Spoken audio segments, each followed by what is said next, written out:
Narito, ang eksklusibong kuha sa sikat na negosyanteng si Arman Sevilla, kasama ang isang misteryosong babae sa sulyap ng kamera sa sining ng paliparan.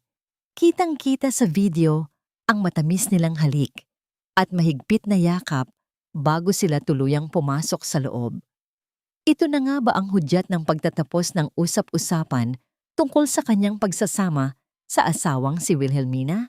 Ang boses ng tagapagbalita sa telebisyon ay tila isang matalim na balisong na humiwa sa katahimikan ng malawak na kusina. Nanigas ang mga kamay ni Willa habang hawak ang sandok. Sa harap niya, dahan-dahang kumukulo ang isang malaking kaldero ng adobo, ang paboritong putahe ni Arman na 3 oras niyang pinaglulutuan ng may pagmamahal. Ang bango ng bawang, tuyo, at mga pampalasa na dati ay nagbibigay sa kanya ng ligaya, ngayon ay tila nakakasuffocate. Tila amoy ng isang mabulok na katotohanan. Ibinaba ni Willa ang sandok sa gilid ng kalan. Hindi ito lumikha ng anumang ingay dahil sa panginginig ng kanyang mga daliri. Dahan-dahan siyang lumingon sa telebisyong nakasabit sa dingding. Doon, sa malinaw na high-definition na screen, nakita niya ang lalaking nangako sa kanya ng katapatan 10 taon na ang nakalilipas. Si Arman, ang kanyang asawa, ay nakangiti sa isang babaeng mas bata, mas maputi, at mas mukhang masaya. Ang mga kamay ni Arman na dati ay marahang humahaplos sa buhok ni Willa tuwing gabi, ngayon ay nakapulupot sa bewang ng iba nang walang bahid ng hiya sa harap ng maraming tao. 10 taon! 10 taon ng paggising ng maaga upang ihanda ang kanyang mga gamit, ng pag-aasikaso sa kanyang mga kumpanya, sa likod ng mga anino, at ng pagtitiis sa lahat ng kanyang mga sumpong. Ngayon, sa mismong araw ng kanilang ika-10 anibersaryo, ang regalong natanggap niya ay ang panunood sa sariling asawa na ibinibigay ang kanyang labi sa ibang babae. Naramdaman ni Willa ang panlalamig ng kanyang mga paa. Ang bawat tibok ng kanyang puso ay tila isang mabigat na martilyo na dumidikdik sa kanyang dibdib. Sinubukan niyang huminga, ngunit tila may nakabara sa kanyang lalamunan. Isang malaking bukol ng hapdi na ayaw lumabas bilang luha.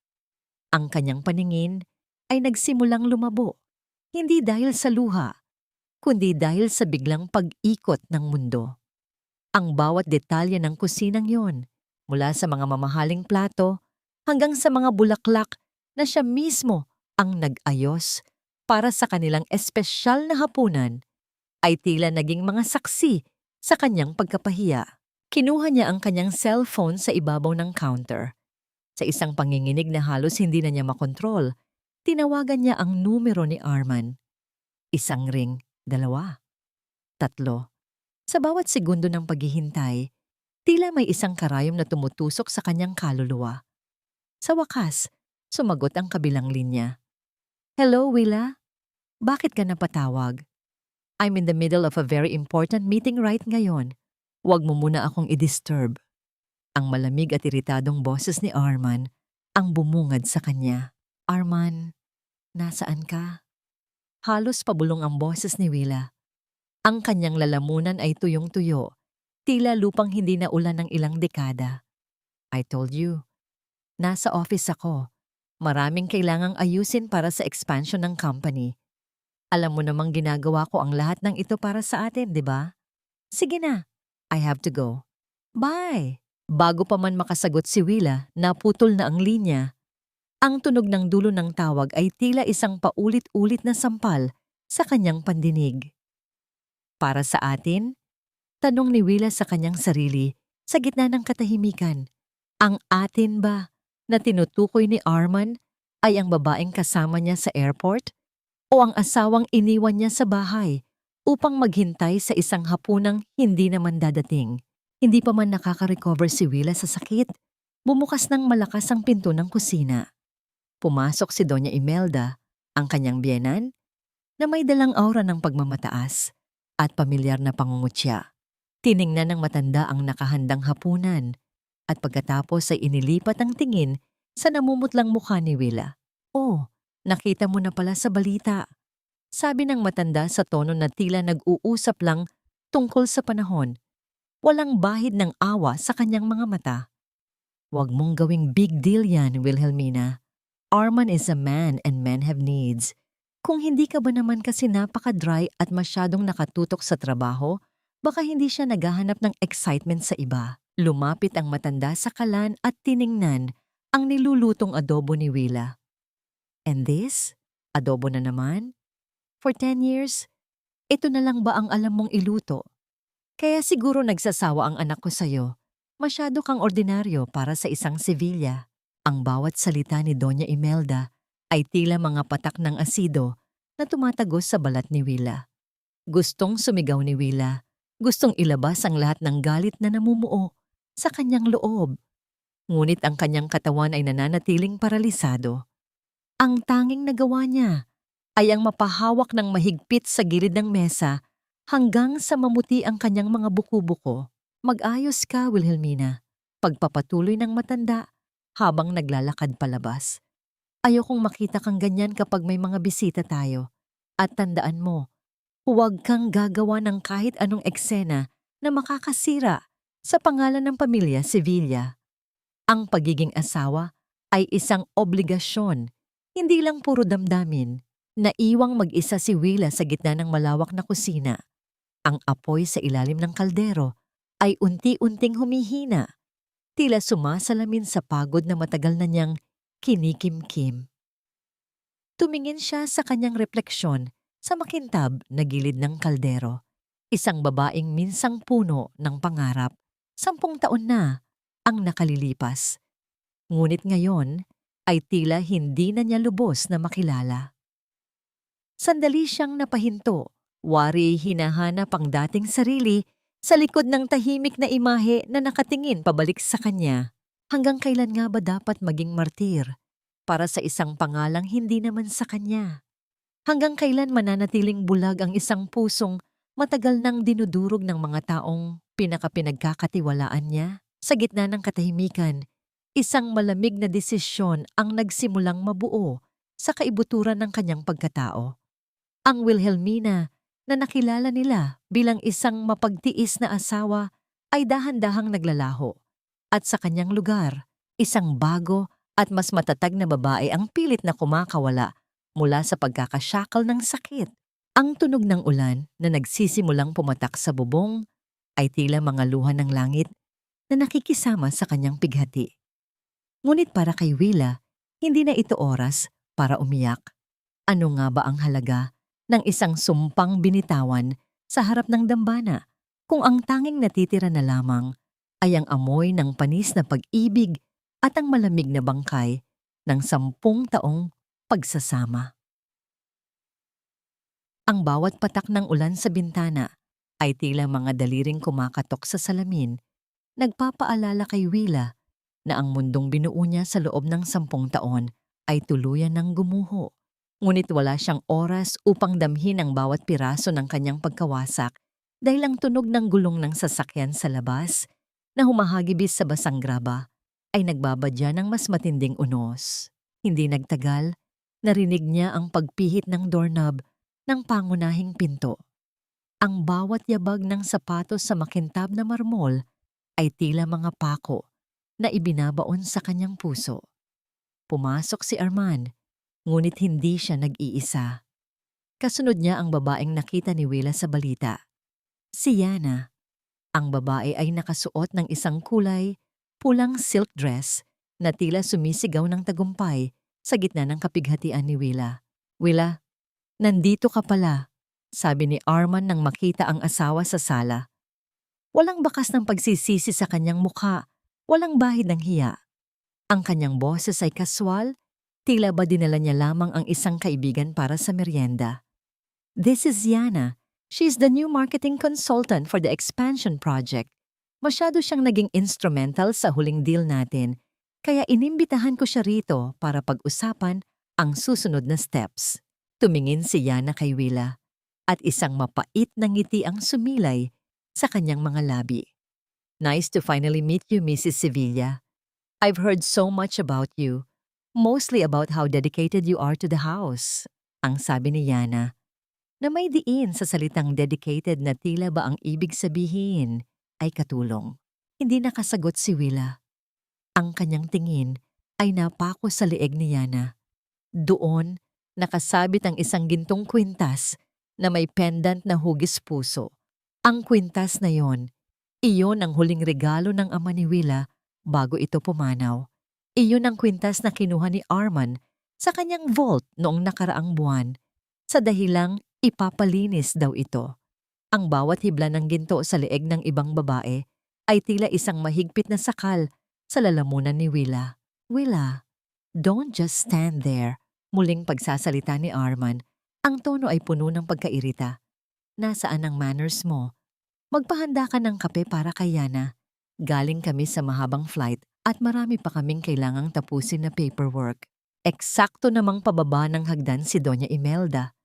Sa halip na tulungan ang manugang, lumapit ang matanda kay Yana at hinalikan ito sa pisngi. Oh, Yana Hija! Salamat naman at nakarating ka. Arman has been telling me so much about your brilliance. Mabuti na lang at may isang tulad mo na tumutulong sa anak ko dahil alam mo naman, ang asawa niya ay mas gustong magkulong sa kusina kaysa intindihin ang negosyo. Sa bawat salitang binitawan ng biyenan, tila unti-unting namamanhid ang buong katawan ni Willa. Pinilit niyang ihakbang ang kanyang mga paa patungo sa kusina. Sa bawat galaw niya, naramdaman niya ang bigat ng kanyang dibdib, tila may isang malaking bato na nakadagan doon. Ang paggawa ng kape, isang bagay na libu-libong beses na niyang ginawa para kay Arman nang may kasamang pagmamahal, ngayon ay naging isang ritual ng matinding pagpapakasakit.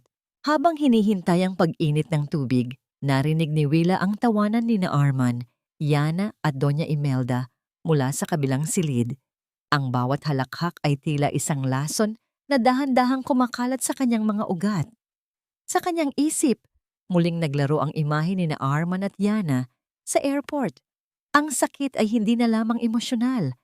Naramdaman niya ang isang aktwal na kirot sa kanyang sikmura, isang hapdi na tila sinusunog ang kanyang pagkatao. Dinala ni Willa ang tray ng kape sa sala. Ang kanyang mga kamay ay nanginginig, kaya ang mga tasa ay lumilikha ng maliliit na kalansing laban sa platito. Ipinatong niya ang tray sa harap ni Yana. Oops, I prefer oat milk in my coffee, Mrs. Sevilla. I hope you don't mind changing it. Sabi ni Yana habang tinitingnan ang kanyang mga kuko na tila ba isang insekto lamang ang kaharap niya. Willa, go get the oat milk. Huwag kang tanga. Dagdag ni Arman nang hindi man lang tumitingin sa asawa. Ang kanyang atensyon ay nasa kanyang laptop, habang ang isa niyang kamay ay tila aksidenteng dumadapo sa braso ni Yana. Tumalikod muli si Willa, ngunit bago pa siya makalayo, narinig niya ang bulong ni Doña Imelda kay Yana. You see, she's only good for this, a glorified maid. Kaya huwag kang mag-alala, Hija. Alam namin kung sino ang tunay na kailangan sa pamilyang ito. Pumunta si Willa sa lababo sa kusina at hinayaan ang malamig na tubig na dumaloy sa kanyang mga kamay. Gusto niyang isigaw ang lahat ng katotohanan na ang perang ginamit ni Arman para iligtas ang kumpanya, ang perang pambili ng kumpanya ni Yana, ay galing sa kanyang sariling fund. Gusto niyang sabihin na siya ang tunay na utak sa likod ng lahat ng tagumpay ni Arman. Pero ang kanyang ama ay palaging nagsasabi, ang tunay na lakas ay hindi nakikita sa ingay, kundi sa katahimikan bago ang pagsabog. Nang bumalik siya sa sala na may dalang oat milk, wala na ang tatlo doon. Ang tanging narinig niya ay ang mahinang pag-uusap mula sa itaas na palapag. Dahan-dahang umakyat si Willa, ang bawat baitang ng hagdan ay tila isang pag-akyat sa kanyang sariling bitayan. Tumigil siya sa tapat ng pinto ng kanilang master's bedroom. Ang silid na naging saksi sa kanyang mga panalangin at pagsisikap na maging isang mabuting asawa. Ang pinto ay bahagyang nakabukas. Sa loob, nakita niya si Yana na nakaupo sa gilid ng kama. Ang kama na binili ni Willa gamit ang kanyang unang kinita mula sa investment ng kanyang ama. Hinuhubad ni Yana ang kanyang sapatos habang si Arman ay nakatayo sa likod nito, dahan-dahang hinahaplos ang balikat ng babae.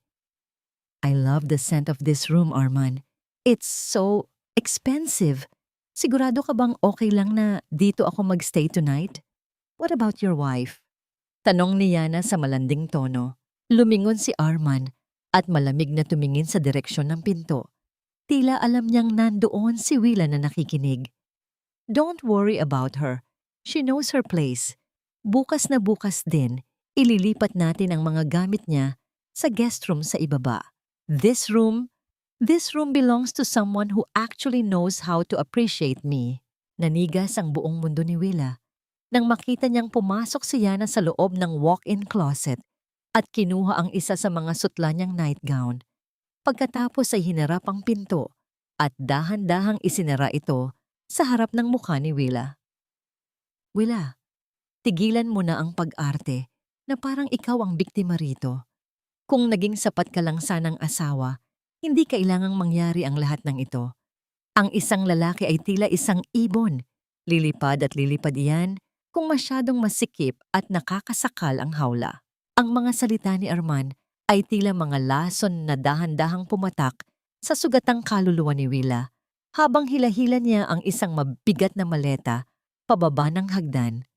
Ang bawat hakbang ay tila isang pagbaba sa sarili niyang impyerno. Sa gitna ng dilim ng pasilyo, nakita niya ang kanyang sarili sa salamin. Isang anino ng babaeng dati ay puno ng buhay. Ngayon ay tila isang ligaw na kaluluwa sa loob ng sarili niyang pamamahay. Habang bitbit ang kahon ng mga gamit na natitira sa kanya, naalala ni Willa ang lahat ng gabing hindi siya natulog upang ayusin ang mga financial reports ni Arman. Ang bawat sakripisyong ginawa niya upang manatiling matatag ang pangalan ng mga Sevilla.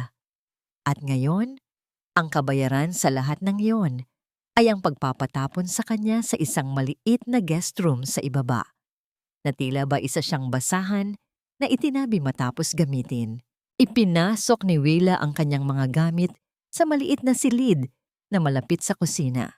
Ang hangin doon ay amoy alikabok at kalungkutan, malayo sa bango ng mga sariwang bulaklak sa master's bedroom na kinuha na ni Yana. Habang inilalatag niya ang kanyang mga damit sa maliit na kama, pumasok si Arman, hindi upang tumulong, kundi upang tapusin ang kanyang sinimulang pagwasak sa dignidad ng asawa. Huwag mong isiping pinarurusahan kita, Willa. Ang sabi ni Arman habang sumasandal sa hamba ng pinto. Ang kanyang mukha ay puno ng mapanuring titig. Inilalagay lang kita sa tamang lugar. Masyado kang naging kampante. Akala mo ba sapat na ang paglilinis ng bahay at pag-aasikaso sa kumpanya? Isang asawa ang kailangan ko, hindi isang accountant na walang emosyon. Yana gives me the fire that you extinguished years ago. Kung naging mas babae ka lang sana, hindi tayo aabot sa ganito. Naramdaman ni Willa ang panginginig ng kanyang mga kamao. Ang bawat salita ni Arman ay isang forma ng gaslighting, isang sining ng pagbaliktad sa katotohanan upang palabasin na siya ang may kasalanan sa pagtataksil nito. Gustong sumigaw ni Willa, gustong isampal sa mukha ni Arman ang lahat ng dokumentong nagpapatunay na kung wala siya, matagal na itong pulubi sa kalsada. Ngunit nanatili siyang tahimik. Ang kanyang katahimikan ay hindi dahil sa takot, kundi dahil sa isang namumuong bagyo sa kanyang kalooban. At isa pa, pagpapatuloy ni Arman sabay lapit sa kanya, may hawak na ilang pahina ng dokumento. Kailangan mong pirmahan ang transfer document para sa bagong investment project. Sabi ni Mama, kailangan nating ilipat ang ilang assets sa pangalan ko para mas mabilis ang proseso sa bangko. Isipin mo na lang na ito ang paraan mo para makabawi sa mga pagkukulang mo sa akin. Inilapag ni Arman ang folder sa ibabaw ng maliit na mesa. Sa loob ng folder ay ang mga papeles na magbibigay sa kanya ng karapatan sa lupain na iniwan ng ama ni Willa, ang tanging alaala na natitira sa kanya mula sa kanyang tunay na pamilya. Tumingin si Willa sa dokumento, pagkatapos ay sa kanyang asawa. Sa mga mata ni Arman, Wala siyang nakitang pag-ibig, kundi purong kasakiman na binalot ng mga salitang mapanlinlang. Nang lumabas si Arman, naiwang mag-isa si Willa sa malamig na silid. Binuksan niya ang isa sa kanyang mga kahon at kinuha ang isang lumang litrato. Doon, nakita niya ang kanyang ama, si Don Vicente, na nakangiti habang hawak ang kanyang kamay noong siya ay bata pa. Huwag mong hayaang nakawin ng iba ang iyong ningning, Wilhelmina. Tila bulong ng hangin sa kanyang pandinig, isang alaalang nagmula sa malayong nakaraan. Hinaplos ni Willa ang mukha ng kanyang ama sa litrato. Ang kanyang mga daliri ay dumaan sa bawat gasgas ng lumang papel. Tila humuhugot ng lakas mula sa isang panahong siya ay minahal ng totoo at walang kapalit. Isang butil ng luha ang pumatak sa litrato, ngunit agad niya itong pinunasan. Hindi na ito oras para sa mga luha na walang saysay. Maya-maya pa, narinig niya ang malakas na tawa ni Yana mula sa sala.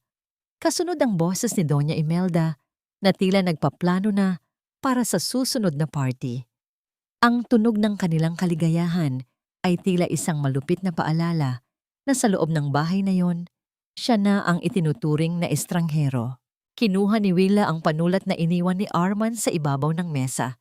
Tiningnan niya ang linya kung saan dapat nakalagay ang kanyang pirma, ang linyang magpapasuko sa huling piraso ng kanyang dangal at kayamanan. Ang kanyang puso ay tumitibok ng mabilis, tila isang ibon na pilit kumakawala sa isang masikip na hawla. Sa labas, ang ulan ay tumigil na, ngunit ang dilim ng gabi ay mas lalong naging mapanganib. Dahan-dahang ibinaba ni Willa ang panulat sa papel. Ang dulo nito ay bahagyang bumaon sa puting pahina, tila isang sandata na handang sumugat. Ngunit bago pa man niya mailapat ang unang titik ng kanyang pangalan, isang kakaibang tunog ang narinig niya mula sa labas ng bintana. Isang mahinang sipol na tanging siya lamang ang nakakaalam kung ano ang ibig sasabihin. Isang signal mula sa isang taong hindi niya inaasahang darating sa gabing iyon. Ano ang mas masakit? Ang mawalan ng lahat ng yaman o ang mapagtanto na ang taong pinag-alayan mo ng iyong buhay ay siya palang unti-unting pumapatay sa iyong kaluluwa sa pamamagitan ng mga mapanlinlang na salita? Huwag kang lilingon sa likod, Wilhelmina. Ang mga anino ng kahapon ay hindi dapat maging tanikala sa iyong paghakbang patungo sa bukas. Ang boses na yon, malamig, malalim, at puno ng awtoridad, ay tila isang multo mula sa kanyang nakaraan. Hindi ito boses ni Arman, lalong hindi boses ni Doña Imelda. Ito ang boses ng kanyang yumaong ama, si Don Vicente, na tila muling nabuhay sa kanyang gunita habang nakatitig siya sa dokumentong nais ni Arman na pirmahan niya. Ang mahinang sipol mula sa labas ng bintana ay muling narinig, isang pamilyar na himig. Ang tunog na dati nilang ginagamit ni Nanay Isabel noong bata pa siya. Bilang lihim na palatandaan, tuwing may nais silang pag-usapan sa gitna ng tahimik na gabi. Dahan-dahang tumayo si Willa at lumapit sa maliit na bintana ng guest room. Sa labas, sa ilalim ng malalaking dahon ng mga halaman sa hardin, aninag niya ang isang matandang babaeng nakatalukbong ng itim na pashmina. Si Nanay Isabel, ang tanging tao na nakakaalam kung sino ba talaga si Wilhelmina bago siya naging Mrs. Sevilla. Nanay, ang halos walang tunog na bulong ni Willa habang binubuksan ang bintana.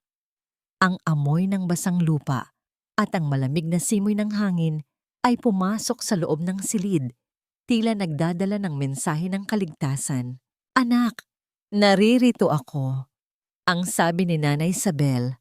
Ang kanyang mga mata ay puno ng pag-aalala habang inaabot ang kamay ni Willa sa pagitan ng mga rehas ng bintana. Nabalitaan ko ang nangyari. Nakita ko ang balita. Hindi ko na kayang manatili sa malayo habang hinahayaan mong tapakan nila ang iyong pagkatao. Tandaan mo kung kaninong dugo ang nananalaytay sa iyong mga ugat. Naramdaman ni Willa ang magaspang, ngunit mainit na palad ng kanyang dating yaya. Sa loob ng 10 taon, Pilit na ipinadama sa kanya ng mga sibilya na siya ay isang ulilang walang sandigan, na ang utang na loob niya sa kanila ay kasing laki ng isang bundok dahil kinupkop daw siya ni Arman. Isang malaking kasinungalingan na binuo ni Doña Imelda upang kontrolin ang kanyang kayamanan at ang kanyang espiritu. Pinapipirma nila ako sa transfer of land title. Nay, pag-amin ni Willa, ang kanyang boses ay nanginginig sa pagitan ng galit at bighati. Gusto ni Arman na kunin ang lupain sa Batangas, ang lupang pinakaingatan ni Papa. Huwag mong gagawin yan, Wilhelmina. Ang mariing babala ni Nanay Isabel. Ang lupang iyon ay hindi lamang basta lupa. Sa ilalim ng lumang bahay kubo, sa gitna ng bukirin, nandoon ang lihim na vault na tanging ikaw lamang ang may susi. Doon nakatago ang tunay na testamento ni Don Vicente at ang mga dokumentong magpapatunay na ang Sevilla Group ay nakatayo lamang sa pundasyon ng iyong yaman. Kapag ibinigay mo ang titulong yon, ibinibigay mo na rin sa kanila ang huling bala na meron ka. Ang katotohanan ito ay tila isang kidlat na tumama sa isip ni Willa.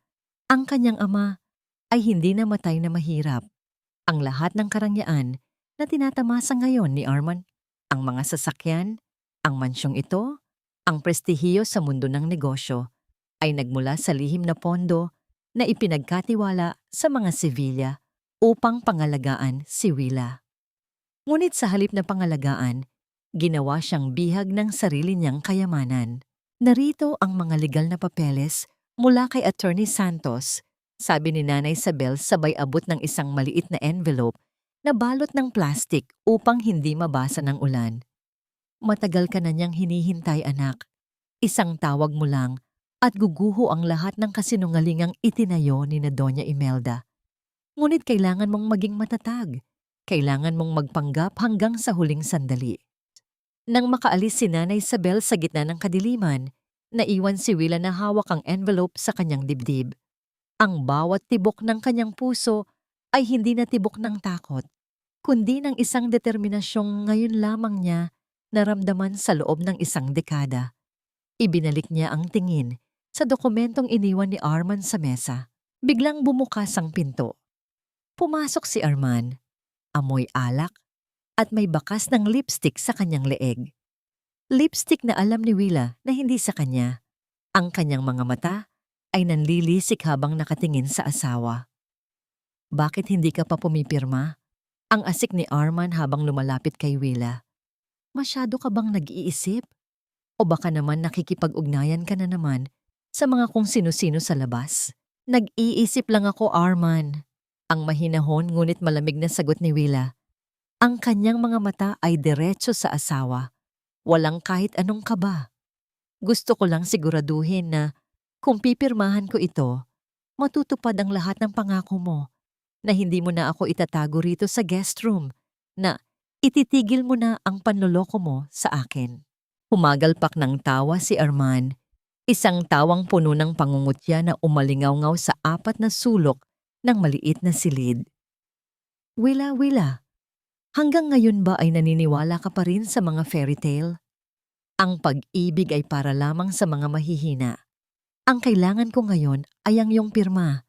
Kapag nakuha ko na yan, baka payagan kitang bumalik sa itaas para maglaban ng mga damit ni Yana.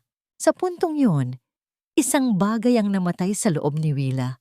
Ang huling bahagi ng kanyang pag-ibig para kay Arman. At sa pagkamatay niyon, isinilang ang isang plano na walang puwang para sa awa. Kinuha ni Willa ang panulat. Sa ilalim ng mapanuring titig ni Arman, idinikit niya ang dulo nito sa papel. Ngunit sa halip na pirmahan ang dokumento, may nakita si Arman sa bintana na nagpatigil sa kanya. Isang refleksyon ng isang lalaking nakatayo sa labas ng gate. Isang lalaking hindi dapat nandoon at may hawak na kamera na nakatutok sa kanila. Sino yon? Ang sigaw ni Arman habang patakbong lumapit sa bintana. Ano ang mas mabilis na kumalat?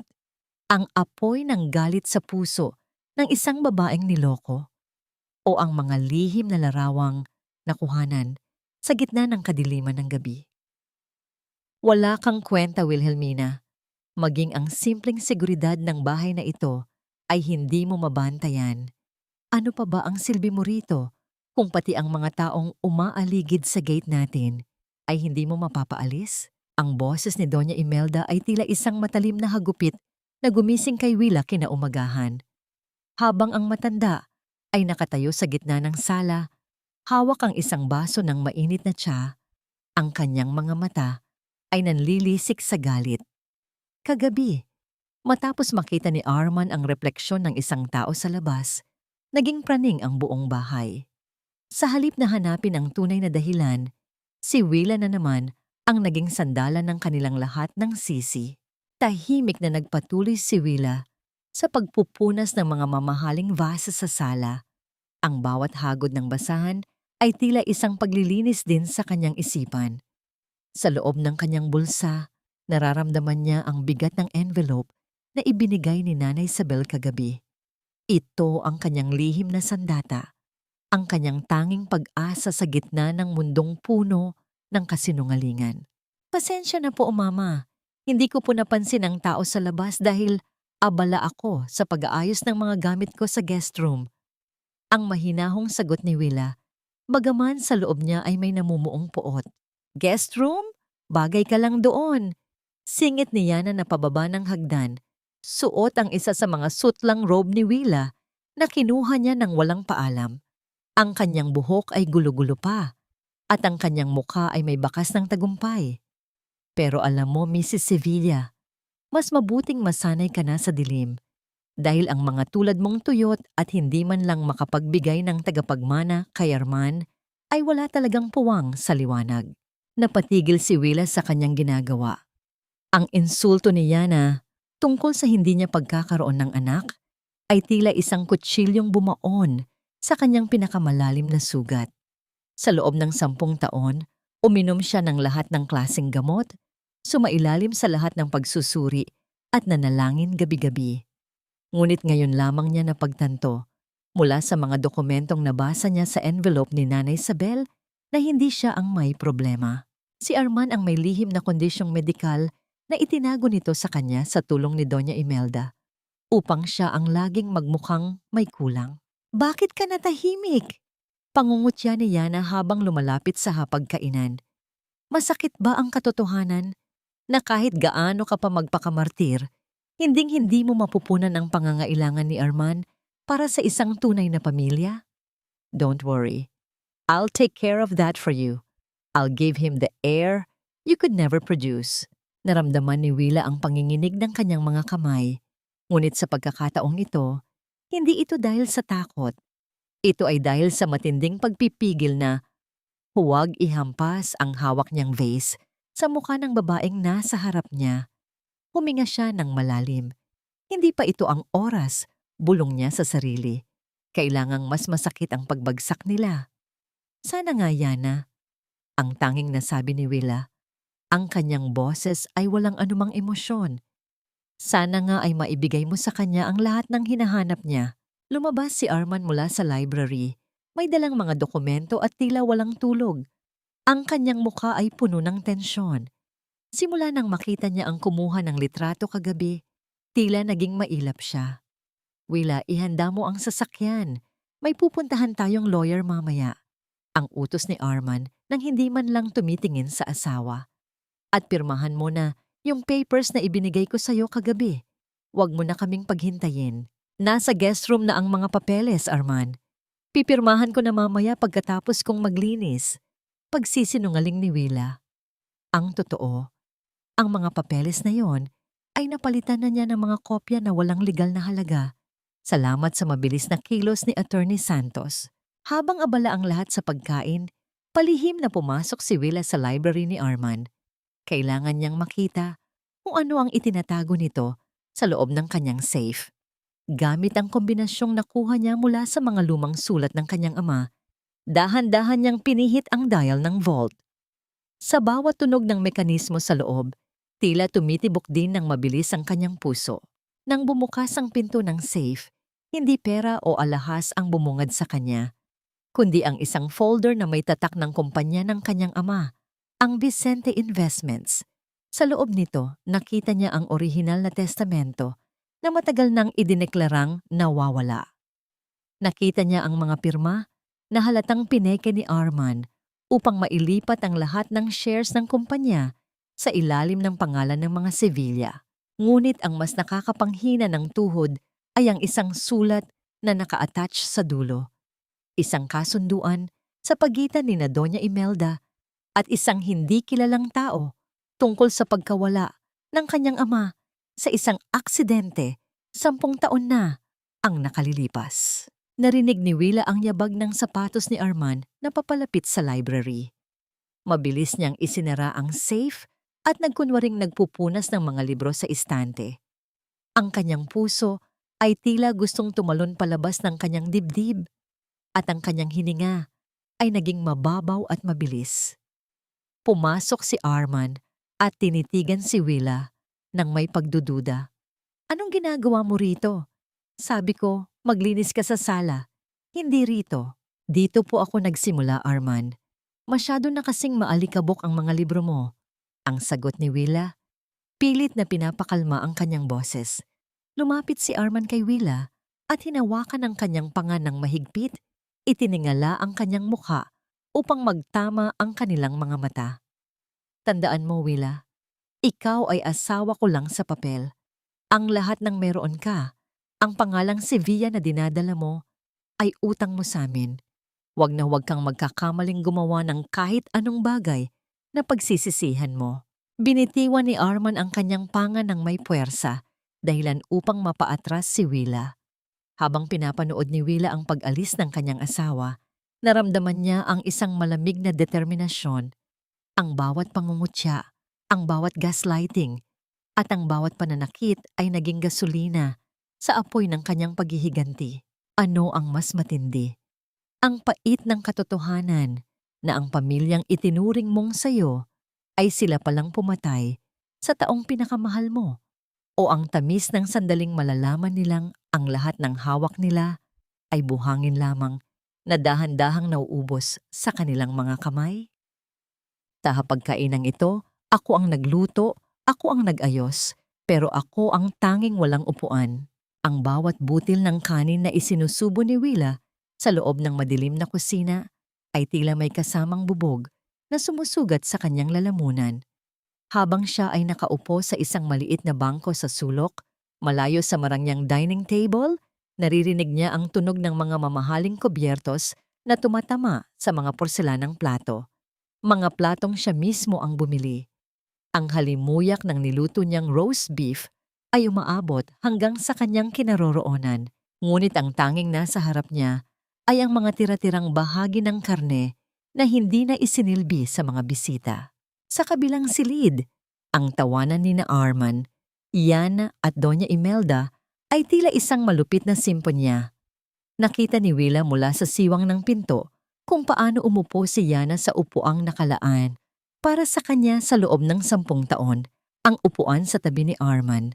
Nakita niya kung paano pagsilbihan ni Arman ang kabit nito nang may pag-iingat na hindi man lang niya naranasan kahit noong mga panahong may sakit siya.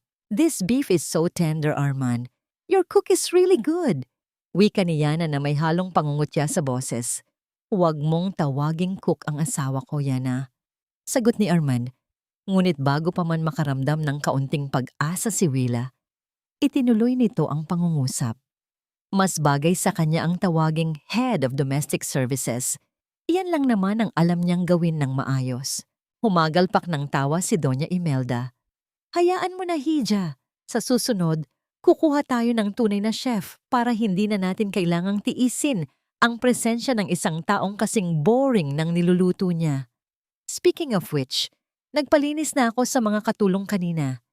Ipinatapon ko na ang mga lumang kahon sa guest room. Masyadong maraming kalat, amoy amag na. Nanigas ang buong katawan ni Willa. Ang mga kahon sa guest room, nandoon ang mga huling alaala ng kanyang ina, ang mga liham, ang isang lumang belo, at ang maliit na music box na tanging nagpapaalala sa kanya ng tunog ng boses nito. Binitawan ni Willa ang kanyang kutsara. Ang tunog nito sa ibabaw ng plastik na plato ay tila isang huling hudyat ng kanyang pagtitiis. Tumayo siya at mabilis na lumabas patungo sa likod ng bahay kung saan matatagpuan ang malaking basurahan. Sa ilalim ng malamig na liwanag ng buwan, nakita niya ang kanyang mga kahon na nakabukas. Ang mga gamit niya ay nakahalo na sa mga balat ng gulay at dumi ng kusina. Dahan-dahan siyang lumuhod sa basang simento.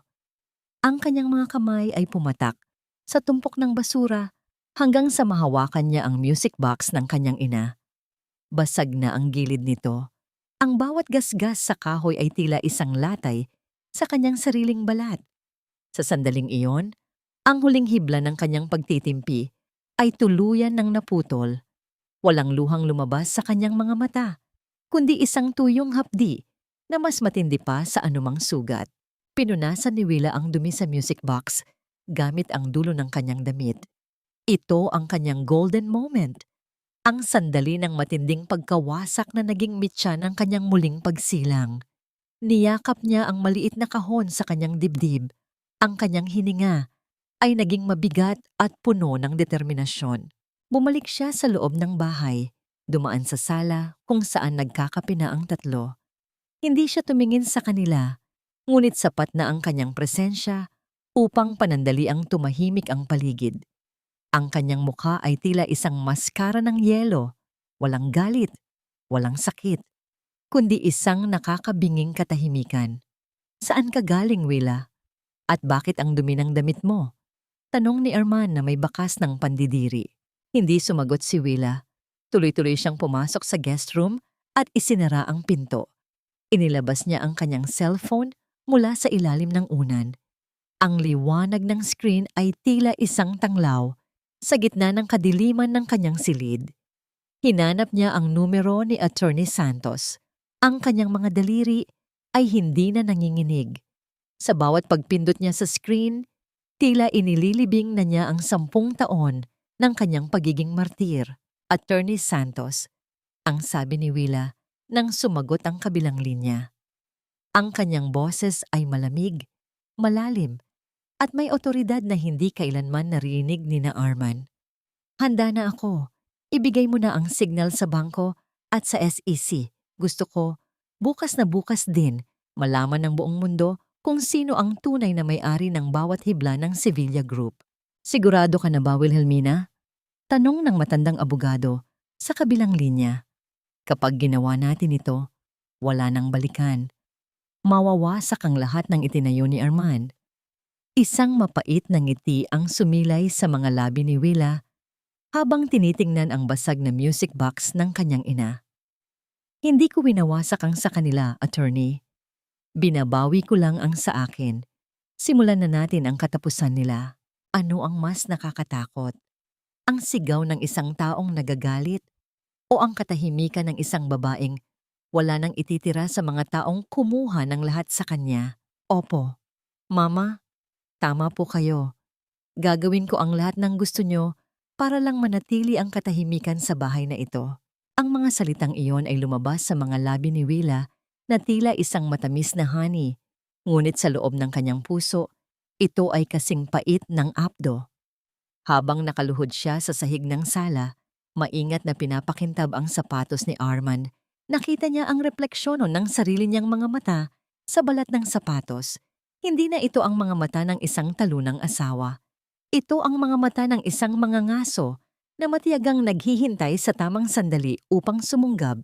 Naging masunurin si Willa sa mga sumunod na araw. Masunurin sa paraang nakakakilabot kung alam lang nila ang totoo. Siya ang unang gumigising upang ihanda ang paboritong kape ni Doña Imelda. Siya ang matiyagang nag-aayos ng mga damit ni Yana na tila ba isa siyang personal na stylist. At siya ang tahimik na tumatanggap ng bawat insultong ibinabato sa kanya ni Arman. Sa paningin ni ang mga Sevilla, tuluyan ng sumuko si Wilhelmina. Ang konsapa na dating lumalaban ay naging isang maamong tupa na handang magpaalipin para sa kaunting awa. "See, Arman, I told you," wika ni Doña Imelda habang pinapanood si Willa na nagdidilig ng mga halaman sa ilalim ng matinding sikat ng araw. Kailangan lang palang ipakita sa kanya kung sino ang tunay na may-ari ng bahay na ito para matutong sumunod. Look at her now. She's so pathetic, it's almost entertaining. Humitit ng sigarilyo si Arman at tumingin sa asawa nang may halong pandidiri at katuwaan. Actually, Ma, naging mas efficient siya simula nang ilipat natin siya sa guest room. Siguro doon talaga ang natural habitat niya. Yana is so happy too. Hindi na siya na-stress sa presensya ng isang asawang laging nakasimangot. Habang nagtatawanan ang dalawa sa terrace, dahan-dahang kinuha ni Willa ang kanyang maliit na garden trowel at bumaon ito ng malalim sa lupa. Sa ilalim ng mga ugat ng rosas, may nakabaon na isang maliit na plastic container. Doon niya itinatago ang mga original na kopya ng mga bank transfers na nakuha niya mula sa library ni Arman. Ang bawat dokumentong na ililipat niya sa labas ng mansyon ay isang hakbang palapit sa ganap na paglaya. Nang sumapit ang hapon, nagpaalam si Willa na pupunta sa palengke upang bumili ng mga sariwang sangkap para sa hapunan. Dahil sa pag-aakalang wala na siyang kakayahan pang lumaban, hinayaan siya ni Arman na umalis ng mag-isa nang walang escort. Sa isang madilim at liblib na eskinita sa likod ng lumang simbahan, tumigil ang isang itim na sasakyan. Isang lalaking nakasuot ng leather jacket at sombrero ang bumaba. Si Gabriel, ang dating head of security ng ama ni Willa, na matagal nang pinaghahanap ni Arman upang patahimikin. Ma'am Wilhelmina, ang mahinang tawag ni Gabriel habang nagmamasid sa paligid. Narito na ang mga files na hinihingi niyo. Lahat ng ebidensya ng iligal na paglipat ng pondo mula sa Vicente Investments patungo sa mga dummy companies ni Arman Sevilla ay kumpleto na. Inabot ni Willa ang flash drive nang hindi nanginginig ang mga daliri. Salamat, Gabriel. Kumusta ang mga tauhan sa Batangas? Handa na ba sila? Isang hudyat niyo lang, ma'am, ay selyado na ang lahat ng lagusan. Walang makakalabas na kahit isang sentimo mula sa mga accounts na nasa ilalim ng pangalan niyo. Ang Sevilla Group ay magigising na lang bukas na wala na silang kahit anong pag-aari. Sagot ng lalaki ng may katapatan. Tumingin si Willa sa malayo kung saan aninag ang ituktok ng building ng Sevilla Group. Gusto ko silang makitang magsaya ngayong gabi. Hayaan niyo silang ubusin ang huling patak ng kanilang wine dahil sa oras na sumikat ang araw bukas, ang tanging matitira sa kanila ay ang kanilang mga kasinungalingan. Bumalik si Willa sa mansyon na may dalang mga supot ng gulay, tila isang ordinaryong asawang galing sa palengke. Ngunit sa ilalim ng mga talong at kamatis, nakatago ang susi ng kanyang paghihiganti. Pagpasok niya sa kusina, sinalubong siya ni Yana na may dalang isang garapon ng asukal. Mrs. Sevilla, be a dear and bake some cookies for the party tomorrow. Arman wants everything to be perfect, sabi ni Yana na may nakakalokong ngiti. Tiningnan ni Willa si Yana at sa unang pagkakataon sa loob ng maraming linggo, isang totoong nangiti ang sumilay sa kanyang mga labi. Isang nangiti na hindi umabot sa kanyang mga mata. Don't worry, Yana. I will make sure that tomorrow will be unforgettable. Habang natutulog ang buong kabahayan, si Willa ay nanatiling gising sa maliit na guest room. Hawak niya ang isang lumang panulat ng kanyang ama at sa isang piraso ng papel, isinulat niya ang isang pangalan na magiging mitya ng pinakamalaking skandal sa kasaysayan ng negosyo sa bansa. Ano ang mas masakit? Ang mabuhay sa ilalim ng utos ng iyong mga kaaway o ang mapagtanto na sa bawat pagyuko mo ay mas lalo mong nakikita ang paraan kung paano sila pababagsakin ng walang kawala, walang hanggang pasasalamat? Huwag mong gamitin ang salitang yan sa harap ko, Arman. Dahil ang pasasalamat ay para sa mga taong may puso, hindi para sa mga tulad mong linta na nabubuhay sa pagsipsip ng dugo ng iba. Ang mga salitang ito ay nananatiling nakakulong sa isipan ni Willa habang pinagmamasdan niya ang likod ng kanyang asawa mula sa pintuan ng library. Abiling abala si Arman sa pakikipag-usap sa telepono. Ang kanyang boses ay puno ng pananabik na hindi kailanman narinig ni Willa para sa kanya. Sa ibabaw ng lamesa, nakabuklat ang isang blueprint ng isang resort sa isang hondaw sa Palawan.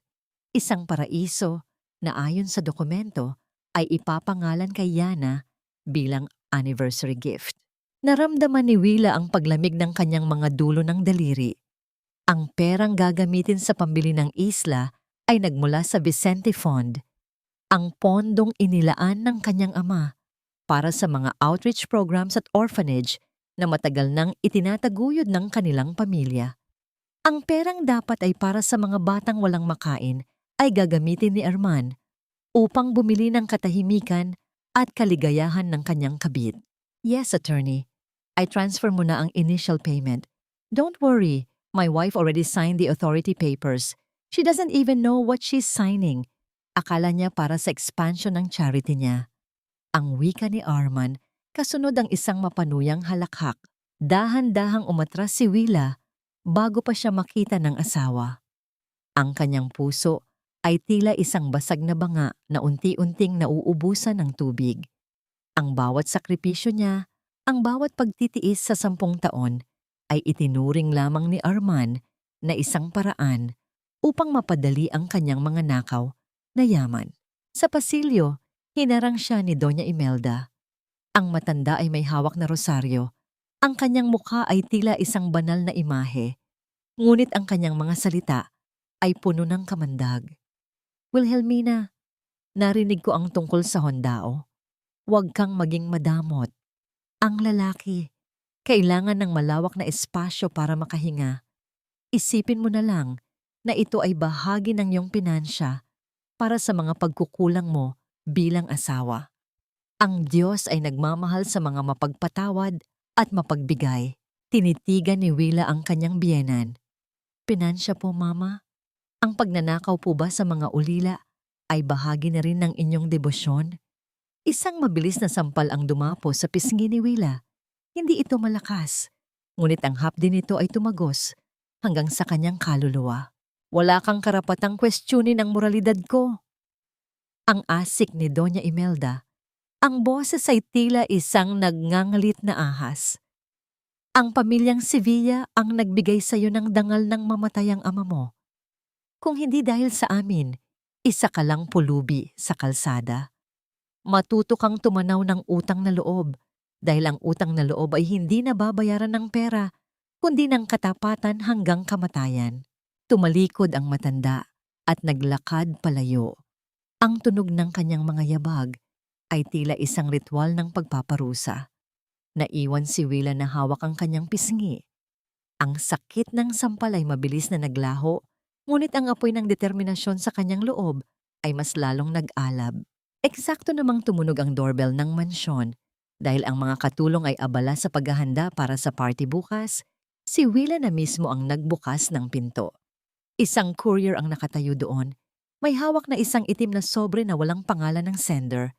Tanging ang pangalan lang ni Willa ang nakasulat sa isang eleganteng sulat kamay. Para kay Mrs. Wilhelmina Sevilla po, sabi ng lalaki bago mabilis na umalis. Dinala ni Willa ang sobre sa kanyang maliit na silid. Sa loob nito ay walang sulat, kundi isang piraso ng lumang litrato. Isang litrato ni Arman, 10 taon na ang nakalilipas sa isang ospital sa ibang bansa. Sa tabi niya ay isang babaeng nakatalikod, ngunit may isang markang taling sa balikat na pamilyar kay Willa. At ang hawak ni Arman sa litrato ay hindi isang dokumento ng negosyo, kundi isang certificate of birth. Naramdaman ni Willa ang pagbilis ng kanyang tibok ng puso. Ang petsa sa litrato ay 6 na buwan bago sila ikasal ni Arman. Isang lihim na matagal nang ibinaon sa limot. Isang katotohanang magbabago sa lahat ng kanyang nalalaman tungkol sa lalaking pinakasalan niya. Sino ang sanggol sa litrato? At bakit ang babaeng kasama ni Arman ay tila may koneksyon sa trahedyang ikinamatay ng ama ni Willa? Ang bawat piraso ng puzzle ay dahan-dahang nabubuo at ang bawat revelasyon ay tila isang bagong sugat na humihingi ng katarungan. Ano ang mas matindi? Ang pait ng pagtataksil sa kasalukuyan o ang kilabot na dala ng isang lihim mula sa nakaraan na nagpapatunay na ang buong buhay mo ay itinayo sa ibabaw ng isang madugong kasinungalingan? Ang kinang ng mga diamante ay hindi sapat upang itago ang baho ng isang bulok na konsensya at ang bawat ngiti sa harap ng kamera ay isa lamang maskara na malapit ng matuklap. Ang boses ni Willa sa kanyang sariling isip ay tila isang malamig na hangin na umiihip sa gitna ng nagbabadyang unos. Habang ang buong mansyon ng mga Sevilla ay abalang-abala sa paghahanda para sa engrandeng gala night ng Sevilla Group, si Willa ay nananatiling isang anino sa sulok. Ang mga catering staff ay labas-masok, ang mga florist ay nag-aayos ng libu-libong puting rosas na tila simbolo ng pekeng kadalisayan ng pamilyang iyon, at ang tunog ng mga kagamitang inihahanda ay tila isang orasan na mabilis na bumibilang patungo sa pagkawasak. Pumasok si Yana sa guest room nang hindi kumatok. Dala ang isang magarbo at napakatingkad na pulang gown na gawa ng isang sikat na designer. Ang kulay nito ay tila dugo na sumisigaw sa gitna ng katahimikan. "Mrs. Sevilla, be a dear and help me with the zipper. Arman is too busy checking the guest list at ayaw kong malate sa sarili naming victory party." Ang utos ni Yana, ang boses ay puno ng kayabangan. Lumapit si Willa at dahan-dahang hinawakan ang zipper ng gown ni Yana. Ang kanyang mga kamay ay nananatiling kalmado, bagaman ang babaeng nasa harap niya ay ang siyang dahilan ng kanyang matinding pighati. Habang hinihila niya ang zipper pataas, tila hinahatak din niya ang huling tali na nag-uugnay sa kanya sa mundong ito ng mga mapagkunwari. "You look vibrant, Yana. Bagay na bagay sa iyo ang pula." Tila ba sumisigaw ito ng atensyon? Eksakto sa kung ano ang mangyayari mamaya. Ang mahinahong sabi ni Willa. "Of course, tonight is the night when Arman officially announces the new face of the Sevilla Group. At sigurado ako, pagkatapos ng gabing ito, wala nang magtatanong kung sino ang tunay na reyna sa buhay niya." Sagot ni Yana habang tinitingnan ang sarili sa salamin ng may paghanga. Pagkaalis ni Yana, binuksan ni Willa ang kanyang sariling aparador. Doon, nakabitin ang isang lumang gown na kulay abo. Isang damit na simple, walang diamante, at tila nagpapakita ng isang babaeng nawalan na ng pag-asa. Ito ang kanyang piniling isuot.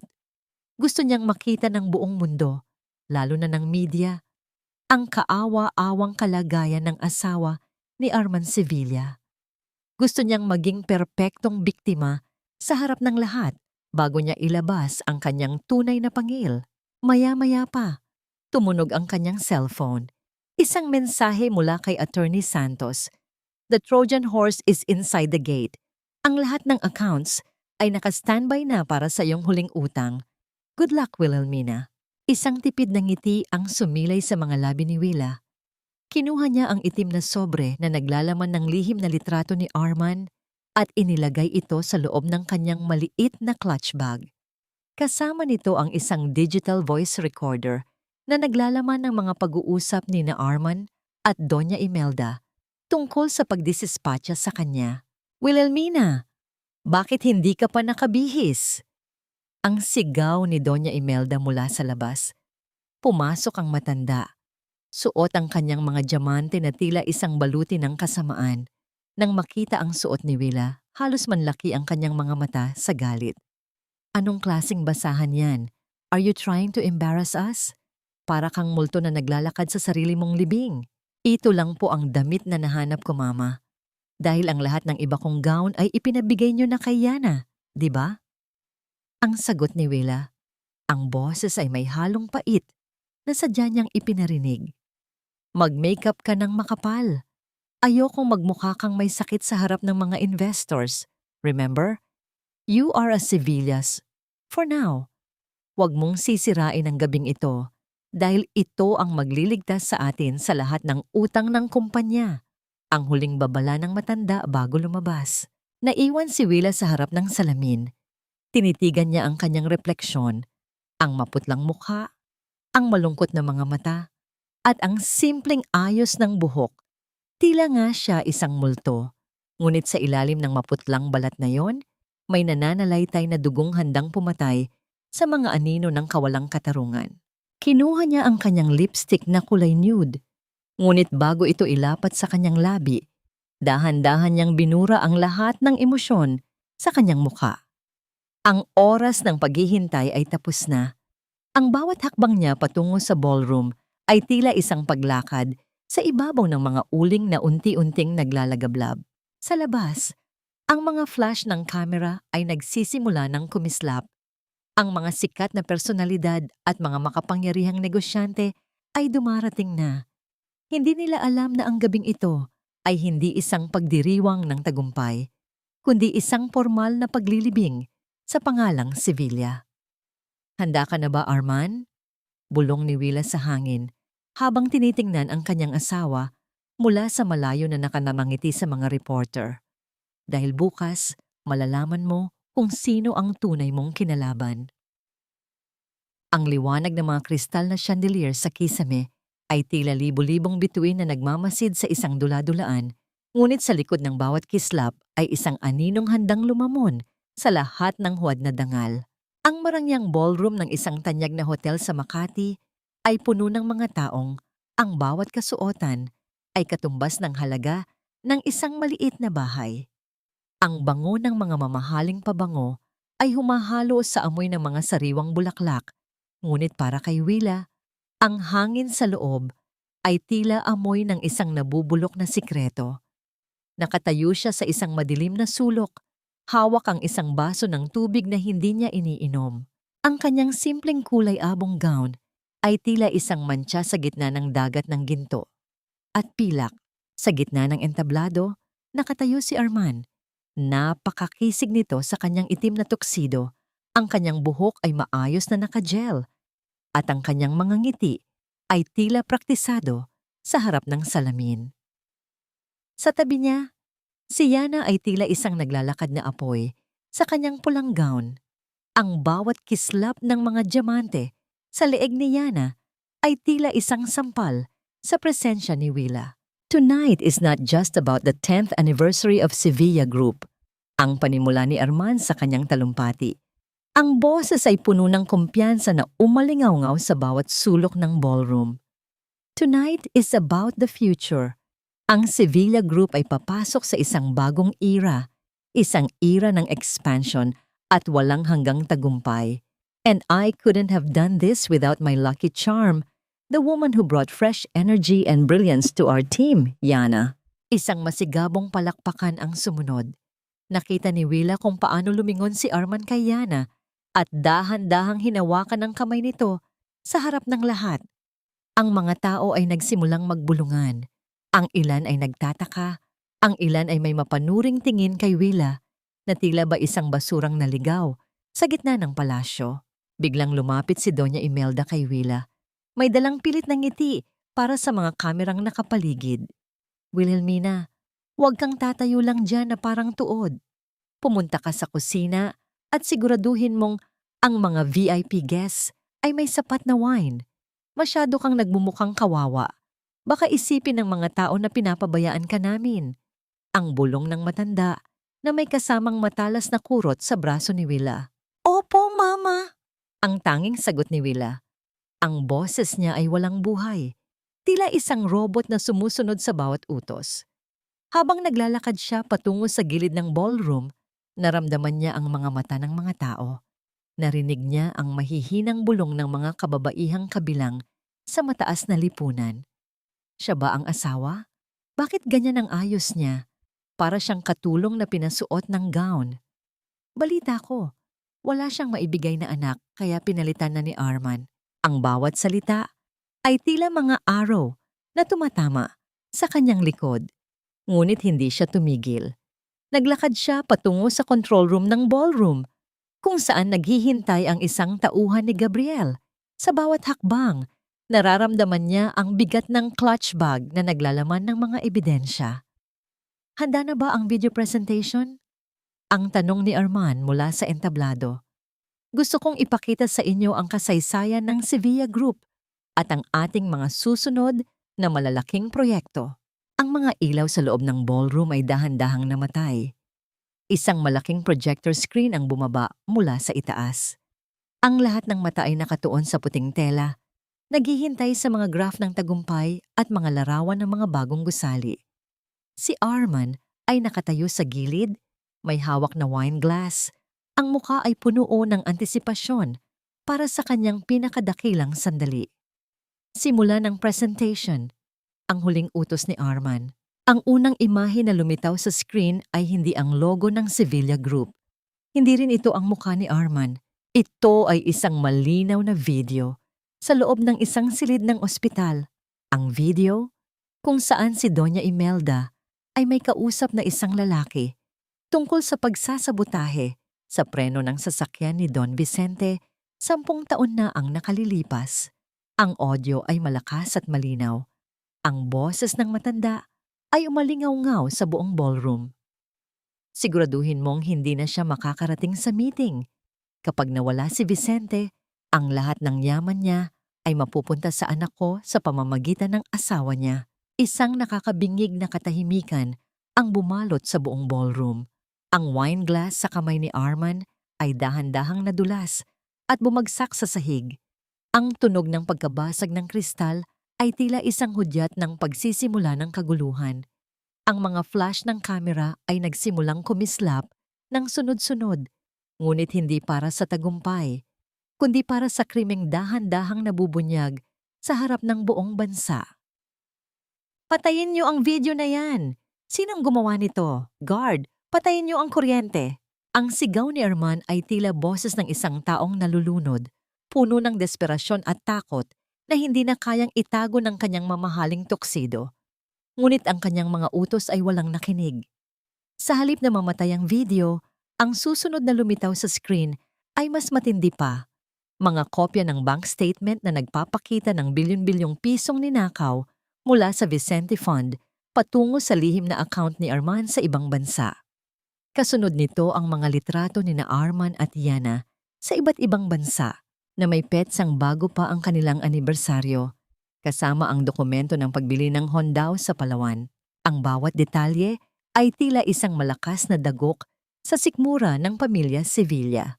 Ang mga bisita, mga senador, mga business tycoons at mga mamamahayag ay tila naging mga estatwa sa kanilang kinatatayuan. Ang katahimikan ay nabasag lamang ng mabilis na pag-click ng mga kamera ng media na tila babawat flash ay isang kidlat na tumatama sa pagkatao ni Arman. Hindi totoo yan. Pineke ang lahat ng yan. Ang sigaw ni Doña Imelda, ang kanyang boses ay nanginginig at ang kanyang mukha ay kasing puti na ng kanyang mga perlas. Gusto niyo lang kaming sirain? Wilhelmina, nasaan ang babaeng yun? Siguradong siya ang may gawa nito.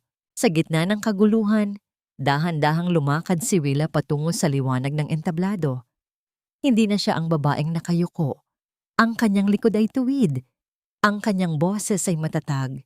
At ang bawat hakbang niya ay tila may dalang bigat ng katarungan. Ang simpleng kulay abong gown na suot niya ay biglang nagmukhang isang baluti ng isang reyna na handang bawiin ang kanyang kaharian. Hindi na kailangang hanapin ang may sala, Mama. Ang sabi ni Willa, ang boses niya ay umalingaw-ngaw sa buong ballroom sa tulong ng speaker system. Ang katotohanan ay hindi kailanman kailangang ikubli. Ang bawat sentimong ninakaw nyo, ang bawat kasinungalingang itinanim nyo sa buhay ko, ay tapos na ngayong gabi. Anong ginagawa mo, Willa? Ang galit na tanong ni Arman, bagaman ang kanyang mga tuhod ay tila malapit ng bumigay. Akala ko ba tanga ka? Akala ko ba kontrolado kita? Iyan ang pagkakamali mo, Arman.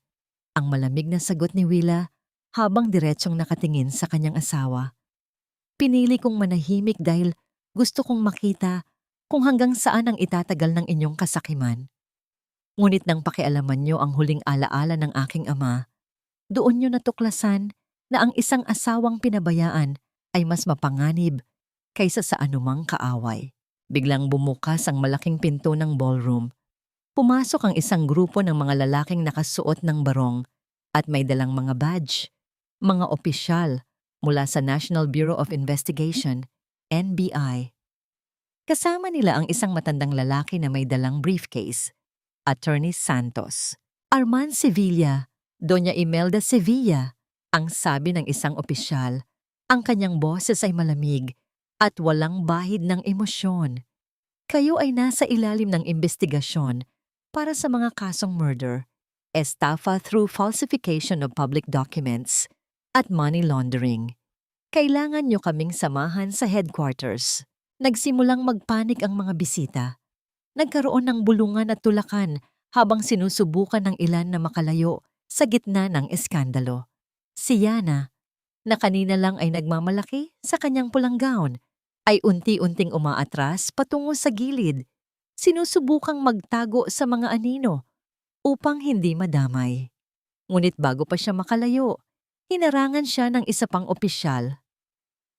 "Kasama ka rin, Miss Yana," sabi ng pulis. Ang pakikipagsabwatan sa pagnanakaw ng pondo ay isang mabigat na krimen. Napaluhod si Doña Imelda sa gitna ng entablado. Ang kanyang mga diamante ay tila naging mga pabigat sa kanyang katawan. Tumingin si Arman kay Willa. Ang kanyang mga mata ay puno ng matinding galit ngunit may kasamang pagsusumamo. "Willa, please, pag-usapan natin ito. Kami ang pamilya mo. You can't do this to us." Ang pakiusap ni Arman, ang kanyang boses ay tila isang bata na humihingi ng tawad matapos mahuli sa isang pagkakamali. Tinitigan siya ni Willa ng matagal, isang huling tingin ng awa para sa lalaking minahal niya sa loob ng isang dekada. "Hindi ko ito ginagawa sa inyo, Arman. Kayo ang gumawa nito sa inyong sarili. Ang utang na loob na lagi mong isinusumbat sa akin, ngayong gabi, ang Sevilla Group na ang may utang na loob sa akin at hindi nyo yon mababayaran." Sa sandaling iyon, ang lahat ng monitor sa ballroom ay nagbago. Lumitaw ang isang opisyal na dokumento mula sa Securities and Exchange Commission, SEC, at mula sa Bangko Sentral. Isang boses mula sa speakers ang muling nagsalita. Ito ay boses ni Attorney Santos. Sa bisa ng kapangyarihang ipinagkaloob ng Board of Trustees, ang lahat ng assets at bank accounts sa ilalim ng Sevilla Group ay pansamantalang naka-freeze dahil sa mga illegal na transaksyon, at ang tanging nakapirma na may-ari ng lahat ng pondo ay ang nag-iisang tagapagmana ni Don Vicente, si Wilhelmina Vicente. Napatulala si Arman. Ang kanyang imperyo, ang kanyang pangalan, at ang kanyang kapangyarihan ay naglaho sa loob lamang ng ilang minuto. Ang tanging natira sa kanya ay ang mapait na lasa ng kanyang sariling pagkatalo. Ano ang mas masakit? Ang makita ang iyong imperyo na gumuho o ang malamig na tinig ng asawang-asawang inakala mong walang kapangyarihan na nagsasabing hindi ka na kailanman makakaahon? Ang bawat yabag ng aking sapatos sa pulang alpombra ay tila isang huling martilyo na pumapako sa kabaong ng inyong mga kasinungalingan. Ang katahimikan sa loob ng ballroom ay mas nakakabingi pa kaysa sa anumang sigaw. Habang dahan-dahang bumababa si Willa mula sa entablado, ang mga tao ay tila mga alon sa dagat na kusang nahahati upang bigyan siya ng daan. Wala na ang mapunong tingin ng mga matapobreng bisita. Pinalitan ito ng takot at pagkamangha. Ang babaeng kanina lamang ay pinagtatawanan dahil sa kanyang simpleng ayos, ngayon ay naglalakad na may awtoridad na tila ba ang buong gusali ay yumuyuko sa bawat hakbang niya. Huminto si Willa sa harap ni Doña Imelda. Ang matanda, na dating tila isang higante sa paningin ni Willa, ngayon ay nakaluhod sa sahig. Ang kanyang marangyang gown ay nakakalat sa sahig na tila isang basahang walang halaga.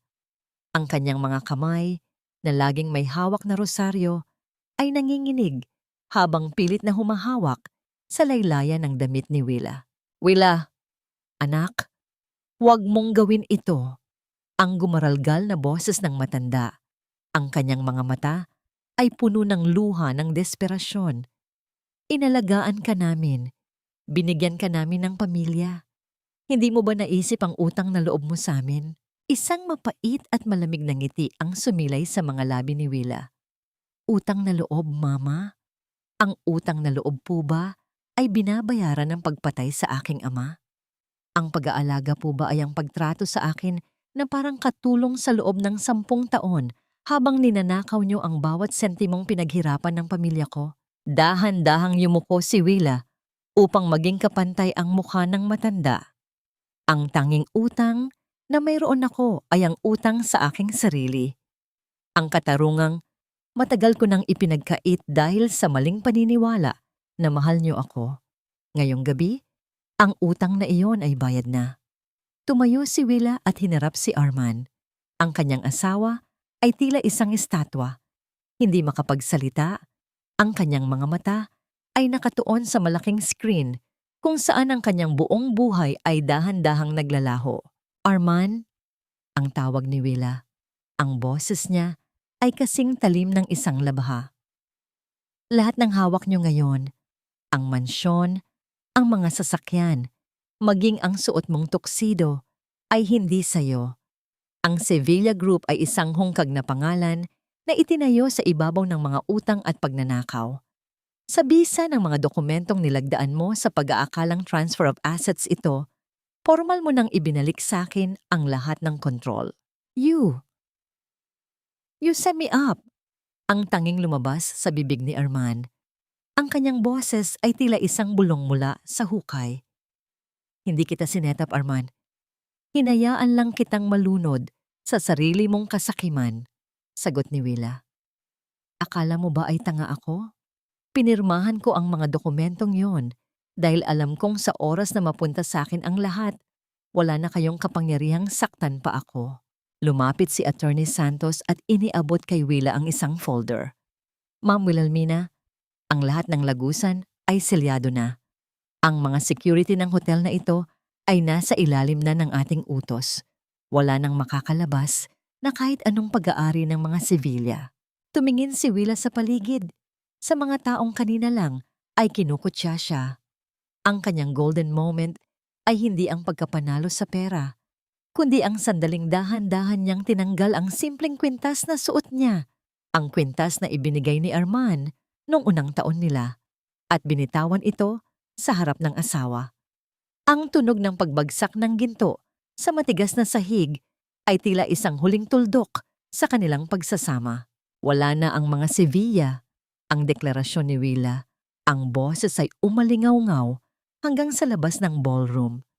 At ang Wilhelmina, na inakala niyong martir ay patay na rin. Ang kaharap niyo ngayon ay ang nag-iisang may-ari ng lahat ng inyong kinatatayuan. Sa labas, narinig ang tunog ng mga sirena ng pulis na tila isang chorus ng katarungan. Ang mga flash ng kamera ay patuloy sa pagliwanag, kumukuha ng bawat segundo ng pagbagsak ng isang dating makapangyarihang pamilya. Si Yana ay pilit na tinatakpan ng kanyang mukha habang iginigitna ng mga awtoridad. Ang kanyang pulang gown ay tila naging isang uniforme ng kahihiyan. Si Willa ay nanatiling nakatayo sa gitna ng ballroom. Ang kanyang anyo ay tila isang reyna ng mga anino na sa wakas ay lumabas sa liwanag. Wala siyang naramdamang katuwaan, kundi isang malalim na paghinga ng kalayaan. Lahat ng hawak niyo, sa akin nakapangalan. Ang huling bulong ni Willa kay Arman habang dinadala ito ng mga pulis. At ngayon, bawi ko na ang lahat, pati ang aking pagkatao. Habang isinasara ng mga pulis ang mga posas sa mga kamay ni Arman, isang huling tanong ang naiwan sa isipan ng lahat. Paano nga ba magagawa ng isang babaeng inakala mong walang laban na wasakin ang isang imperyo nang hindi man lang nagtataas ng boses? Ang bawat susi na pinihit ay hudyat ng pagsasara ng isang madilim na kabanata, at ang bawat kandadong inilagay ay simbolo ng aking pagbawi sa kalayaang ninakaw sa akin sa loob ng 10 taon. Ang mansyon ng mga Sevilla na dati ay tila isang naglalakihang palasyo sa gitna ng Forbes Park, ngayon ay tila isang malaking puntod na puno ng mga alaalang nais ng ibaon ni Willa. Ang sikat ng araw sa madaling araw ay tumatama sa mga bintana, ngunit wala itong dalang init para sa mga taong nasa loob. Sa harap ng gate, nakaparada ang ilang itim na sasakyan ng mga abogado at sheriff, handang ipatupad ang utos ng hukuman. Sa loob ng sala, ang kaguluhan ay hindi na maikakaila. Si Yana na nakalabas pansamantala dahil sa piyansang binayaran ng kanyang pamilya ay abalang-abala sa paghahalughog sa kanyang mga gamit. Ang kanyang mga mata ay puno ng puyat at takot. Ang kanyang pulang gown kagabi ay napalitan ng simpleng maong at t-shirt. Ngunit ang kanyang kasakiman ay hindi pa rin nagbabago. "You can't do this! This jewelry is mine! Arman gave this to me!" Ang sigaw ni Yana habang pilit na isinisiksik ang mga mamahaling relo at kwintas sa kanyang bag. "Miss Yana, ang lahat ng alahas na yan ay binili gamit ang pondo mula sa Vicente Investments." Ang malamig na boses ni Attorney Santos ang pumigil sa kanya. Ayon sa batas, ang mga yan ay itinuturing na bunga ng krimen. Kailangan nyo silang iwanan o mahaharap kayo sa karagdagang kaso ng obstruction of justice. Padabog na inihagis ni Yana ang bag sa sahig. Ang tunog ng mga mamahaling metal na tumama sa marmol ay tila isang huling hiyaw ng kanyang karangyaan. Tumingin siya kay Willa na nakatayo sa may hagdanan. Tahimik na pinapanood ang bawat galaw niya. "You think you won, Wilhelmina?" Ang asik ni Yana. Ang kanyang boses ay puno ng puot. "Wala ka ng asawa. Mag-isa ka na lang sa mundong ito. Kahit makuha mo pa ang lahat ng perang ito, hinding-hindi mo mababalik ang 10 taon na sinayang mo sa isang lalaking hinding-hindi ka minahal." "Mali ka, Yana," ang mahinahong sagot ni Willa. Ang kanyang boses ay walang bahid ng galit. "Hindi ako mag-isa. Sa wakas, kasama ko na ang aking sarili. At ang 10 taon na yon, hindi yun sayang. Iyon ang naging paaralan ko upang matutunan kung paano makilala ang mga taong tulad nyo. At tungkol kay Arman, masaya ako na sa'yo siya napunta. Dahil sa dulo, ang mga basura ay palaging nagkakasama sa iisang lugar." Sa labas, dumating si Doña Imelda mula sa himpilan ng pulisya, kasama ang kanyang abogadong hindi na alam kung paano siya ililigtas. Ang matanda ay tila tumanda ng 10 taon sa loob lamang ng isang gabi. Ang kanyang mga balikat ay nakayuko at ang kanyang mga mata ay wala ng ningning. "Willa, please, kahit ang mga gamit ko lang." Ang pagmakaawa ng matanda nang makita ang mga sheriff na naglalabas ng mga furniture. "Saan kami pupunta? Wala kaming matitirhan. Ang lahat ng accounts namin ay naka-freeze. Mayroon kayong maliit na apartment sa tapat ng sementeryo, Mama. Doon sa lugar na dati niyong sinasabing squatter area." Ang sabi ni Willa, "Ipinahiram ko muna iyon sa inyo para may maalala kayo kung paano mamuhay ng simple. Katulad ng ginawa niyo sa akin noong inilagay niyo ako sa guest room." Isang huling sulyap ang ibinigay ni Willa sa mansyon. Pinanood niya kung paano ilabas ang huling maleta ni Yana at Doña Imelda. Ang gate, na dati ay tila rehas para sa kanya, ngayon ay dahan-dahan nang isinasara ng mga bagong security guard na siya mismo ang kinuha. Ang tunog ng paglapat ng bakal na gate ay tila isang musika sa kanyang pandinig. Tumalikod si Willa at naglakad patungo sa kanyang sasakyan. Sa kabilang dako, nakita niya si Arman na lulan ng sasakyan ng pulis. Papunta sa susunod na hearing, nagtama ang kanilang mga mata sa huling pagkakataon. Walang galit sa mga mata ni Willa, kundi isang malalim na katahimikan na nagsasabing tapos na ang lahat. "Drive." Ang tanging utos ni Willa sa kanyang driver. Habang lumalayo ang sasakyan, tiningnan ni Willa ang kanyang mga kamay. Wala na doon ang kanyang wedding ring. Ang tanging natira ay ang malinis na balat na handa nang humawak sa isang bagong simula. Sino ang tunay na talunan? Ang taong nawalan ng pera at kapangyarihan? O ang taong nawalan ng konsensya sa paghahabol sa mga bagay na hindi naman sa kanya? "Willa, please. Kailangan mo akong tulungan. Hindi ko kayang manatili rito. Mamatay ako sa lugar na ito. Ikaw lang ang may kapangyarihang bawiin ang mga kaso. Maawa ka sa akin, Willa. Mahal kita. Alam mo yan, di ba?" Ang boses ni Arman ay tila isang gasgas na plaka. na paulit-ulit na tumutunog sa loob ng malamig at mapusyaw na dalawahan sa presinto.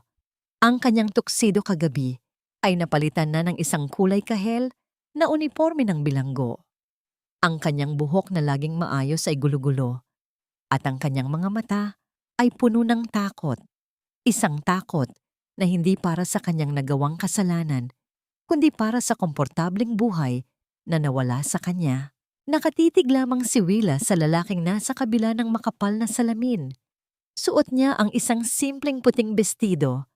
Ang kanyang muka ay malinis at maliwanag. Tila isang bagong pahina ng libro na wala pang bahid ng tinta. Ang katahimikan ni Willa ay tila isang pader na hindi kayang tibagin ng anumang pagmakaawa ni Arman. Mahal? Ang mahinahong ulit ni Willa sa salitang binitawan ng asawa. Ang kanyang boses ay walang halong pait, kundi isang malalim na pagod. Ang pag-ibig ba para sa iyo ay ang pagnanakaw sa pondo ng aking ama? Ang pag-ibig ba ay ang pagtrato sa akin na parang isang kagamitang itinatabi sa madilim na silid kapag may nahanap ka ng bago? Nagkamali ako, Willa. Nadala lang ako ni Yana. Siya ang nanggulo sa isip ko. Ang sigaw ni Arman habang pilit na idinidikit ang kanyang mga palad sa salamin. Pero ikaw ang asawa ko. 10 taon nating binuo ang buhay natin. Huwag mo namang itapon ang lahat ng yon nang dahil lang sa isang pagkakamali. Hindi ito isang pagkakamali, Arman. Ito ay isang serye ng mga desisyon na pinili mo araw-araw. Ang sagot ni Willa.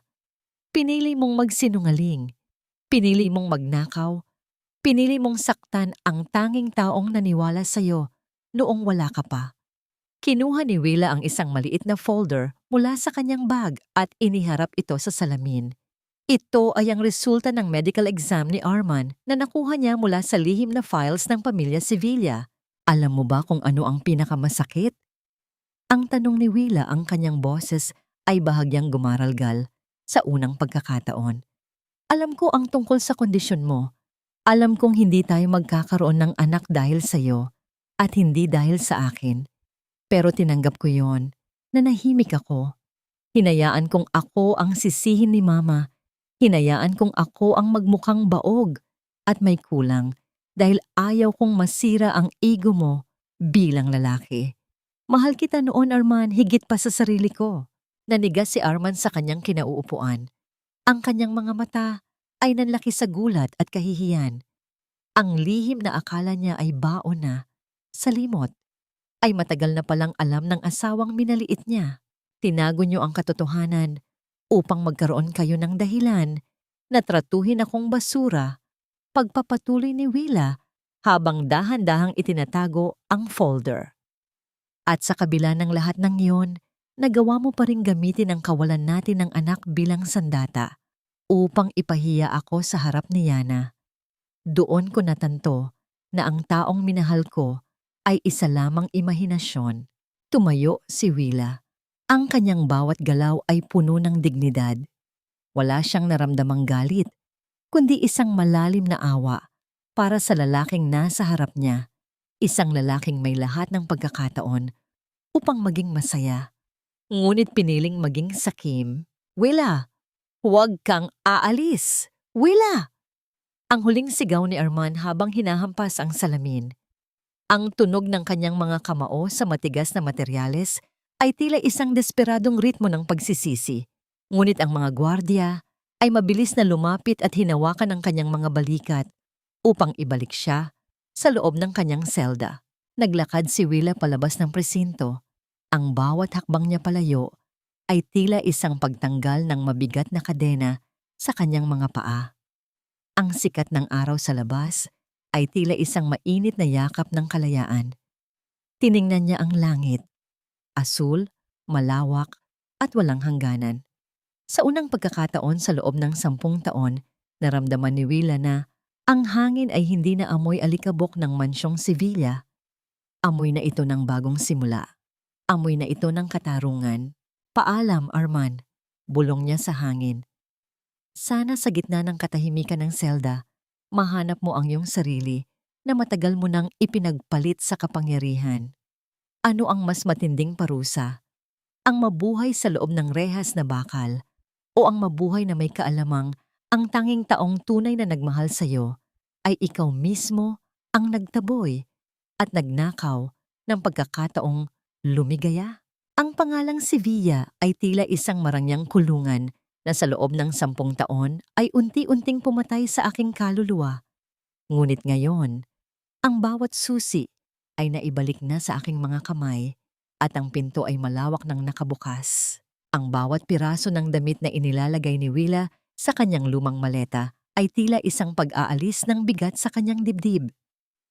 Hindi niya kinuha ang mga mamahaling designer bags, ang mga sapatos na gawa sa Italy, o ang mga alahas na binili ni Arman upang pawiin ang kanyang mga kasalanan. Ang tanging bitbit ni Willa ay ang basag na music box ng kanyang ina, ang mga lumang litrato ng kanyang ama, at ang simpleng mga damit na suot niya noong siya ay nagsisimula pa lamang. Sa labas ng mansyon, naghihintay si Nanay Isabel. Ang matanda ay nakangiti. Ang kanyang mga mata ay puno ng luha ng kagalakan habang pinagmamasdan ng kanyang alaga na sa wakas ay malaya na. Wala na ang takot sa mga mata ni Willa. Pinalitan ito ng isang tahimik na ningning na tila bituin sa madaling araw. Bago sila tuluyang umalis, dumaan muna si Willa sa sementeryo. Ang hangin doon ay malamig at may dalang amoy ng mga sariwang damo at kandila. Huminto siya sa harap ng puntod ni Don Vicente. Ang marmol na lapida ay malinis. Tila ba naghihintay din sa kanyang pagdating. "Papa?" Ang bulong ni Willa habang inilalagay ang isang kumpol ng mga puting bulaklak sa ibabaw ng puntod. "Tapos na po. Nabawi ko na ang lahat ng kinuha nila sa atin. Pero higit sa lahat, nabawi ko na ang aking sarili. Hindi na ako ang babaeng laging nakayuko. Hindi na ako ang asawang martir. Ako na muli si Wilhelmina, ang inyong anak." Naramdaman ni Willa ang isang mahinang ihip ng hangin na humaplos sa kanyang buhok, tila isang haplos ng pag-apruba mula sa kabilang buhay. Isang malalim na hininga ang pinakawalan niya, at sa bawat paglabas ng hangin mula sa kanyang baga, tila sumasama ang huling bakas ng sakit at pait na itinanim ng mga Sevilla. Ang biyahe patungo sa probinsya ay mahaba, ngunit payapa. Pinanood ni Willa kung paano mapalitan ang mga nagtataasang gusali ng Makati ng mga luntiang bukirin at malalawak na taniman ng niyog. Ang tunog ng busina ng mga sasakyan ay napalitan ng awit ng mga ibon at ang kaluskos ng mga dahon sa ilalim ng sikat ng araw. Pagdating nila sa lumang bahay kubo sa gitna ng bukirin sa Batangas, ang lugar na pilit na kinukuha ni Arman, naramdaman ni Willa ang tunog ng lupa sa ilalim ng kanyang mga paa. Amoy basang lupa at sariwang hangin. Ito ang amoy ng kanyang kabataan. Ito ang amoy ng tunay na tahanan. Isang maliit na batang babae ang tumatakbo sa gitna ng pilapil. Ang kanyang tawa ay umaling-awngaw sa buong paligid habang hinahabol ang isang makulay na tutubi. Huminto ang bata at tumingin kay Willa. Ang kanyang mga mata ay puno ng kuryosidad at purong kaligayahan. Sa sandaling iyon, nakita ni Willa ang sarili niya sa bata. Isang paalala na sa kabila ng lahat ng dumi ng mundo, may nananatiling inosente at maganda. "Welcome home, Wilhelmina," ang sabi ni Nanay Isabel habang binubuksan ang pinto ng lumang bahay. "Dito, walang magdidikta sa'yo kung sino ka dapat. Dito, ang tanging batas ay ang kapayapaan ng iyong puso." Pumasok si Willa sa loob. Ang sahig na kawayan ay naglalabas ng mahinang tunog. Sa bawat hakbang niya, tila isang pamilyar na pagbati. Inilapag niya ang kanyang maleta sa isang sulok at lumapit sa bintana na nakaharap sa papalubog na araw. Ang langit ay puno ng kulay kahel at lila. Isang sining na walang anumang diamante ang makakapantay. Habang pinagmamasdan ang ganda ng kalikasan, isang sasakyan ang dahan-dahang huminto sa tapat ng kanilang bakuran. Isang lalaki ang bumaba. Hindi si Arman, kundi isang pamilyar na mukha mula sa kanyang kabataan. Isang taong matagal nang naghihintay sa kanyang pagbabalik. Isang kaibigang naging tapat sa kabila ng mahabang panahon ng kanyang pagkawala. Ang lalaki ay tumigil sa tapat ng gate. May hawak na isang maliit na seedling ng puno ng nara. Tumingin siya kay Willa at ngumiti. Isang ngiti na walang hinihinging kapalit, kundi ang makita siyang muli na nakatayo sa sarili niyang mga paa. Sino ang lalaking ito mula sa nakaraan at ano ang papel na gagampanan niya sa bagong buhay ni Wilhelmina na malayo sa karangyaan ngunit puno ng tunay na kahulugan? Ang katahimikan sa probinsya ay hindi na nakakatakot. Sa halip, ito ay tila isang malambot na kumot na bumabalot sa aking sugatang pagkatao. Nagbibigay ng puwang upang muling huminga ng malalim ng walang halong kaba. Ang bawat umaga ni Willa sa Batangas ay nagsisimula sa amoy ng barako na kape na niluluto ni Nanay Isabel. Ang singaw nito ay humahalo sa malamig na hamog na nagmumula sa mga bundok. Isang amoy na nagpapaalala sa kanya na ang bawat araw ay isang pagkakataon para sa muling pagsilang. Ang pagtilaok ng mga manok sa madaling araw ay tila isang natural na orasan na nagbubukas sa isang mundong payapa, malayo sa ingay ng mga sasakyan at mga mapagkunwaring usapan sa syudad. Sa loob ng ilang buwan, ginamit ni Willa ang kanyang oras at yaman upang itayo ang bahay panatag. Isang maliit na sentro para sa mga kababaihang nakaranas ng pang-aabuso at pagtataksil. Hindi niya ito ginawa para sa papuri, kundi dahil alam niya ang pakiramdam ng mawalan ng boses sa loob ng sariling tahanan. Sa bawat babaeng dumarating sa sentro, nakikita niya ang kanyang dating sarili, ang mga matang puno ng takot, ang mga balikat na nakayuko sa bigat ng kahihiyan. Ma'am Willa, salamat po. Ngayon ko lang naramdaman na may halaga pala ako bilang tao, ang sabi ng isang batang ina habang hawak ang kamay ni Willa. Isang matipid na ngiti ang isinagot ni Willa habang hinahaplos ang buhok ng sanggol na karga ng babae. Walang anuman, Hija. Tandaan mo, ang bagyo ay dumadaan lang. Ang mahalaga ay ang matutunan mong itayo muli ang iyong sarili pagkatapos ng ulan. Bukod sa pagtulong sa iba, muling natuklasan ni Willa ang isang hilig na matagal na niyang ibinaon nung naging asawa siya ni Arman, ang pagpipinta. Sa likod ng kanilang bahay, sa ilalim ng isang malaking puno ng mangga, nagtayo siya ng isang maliit na studio.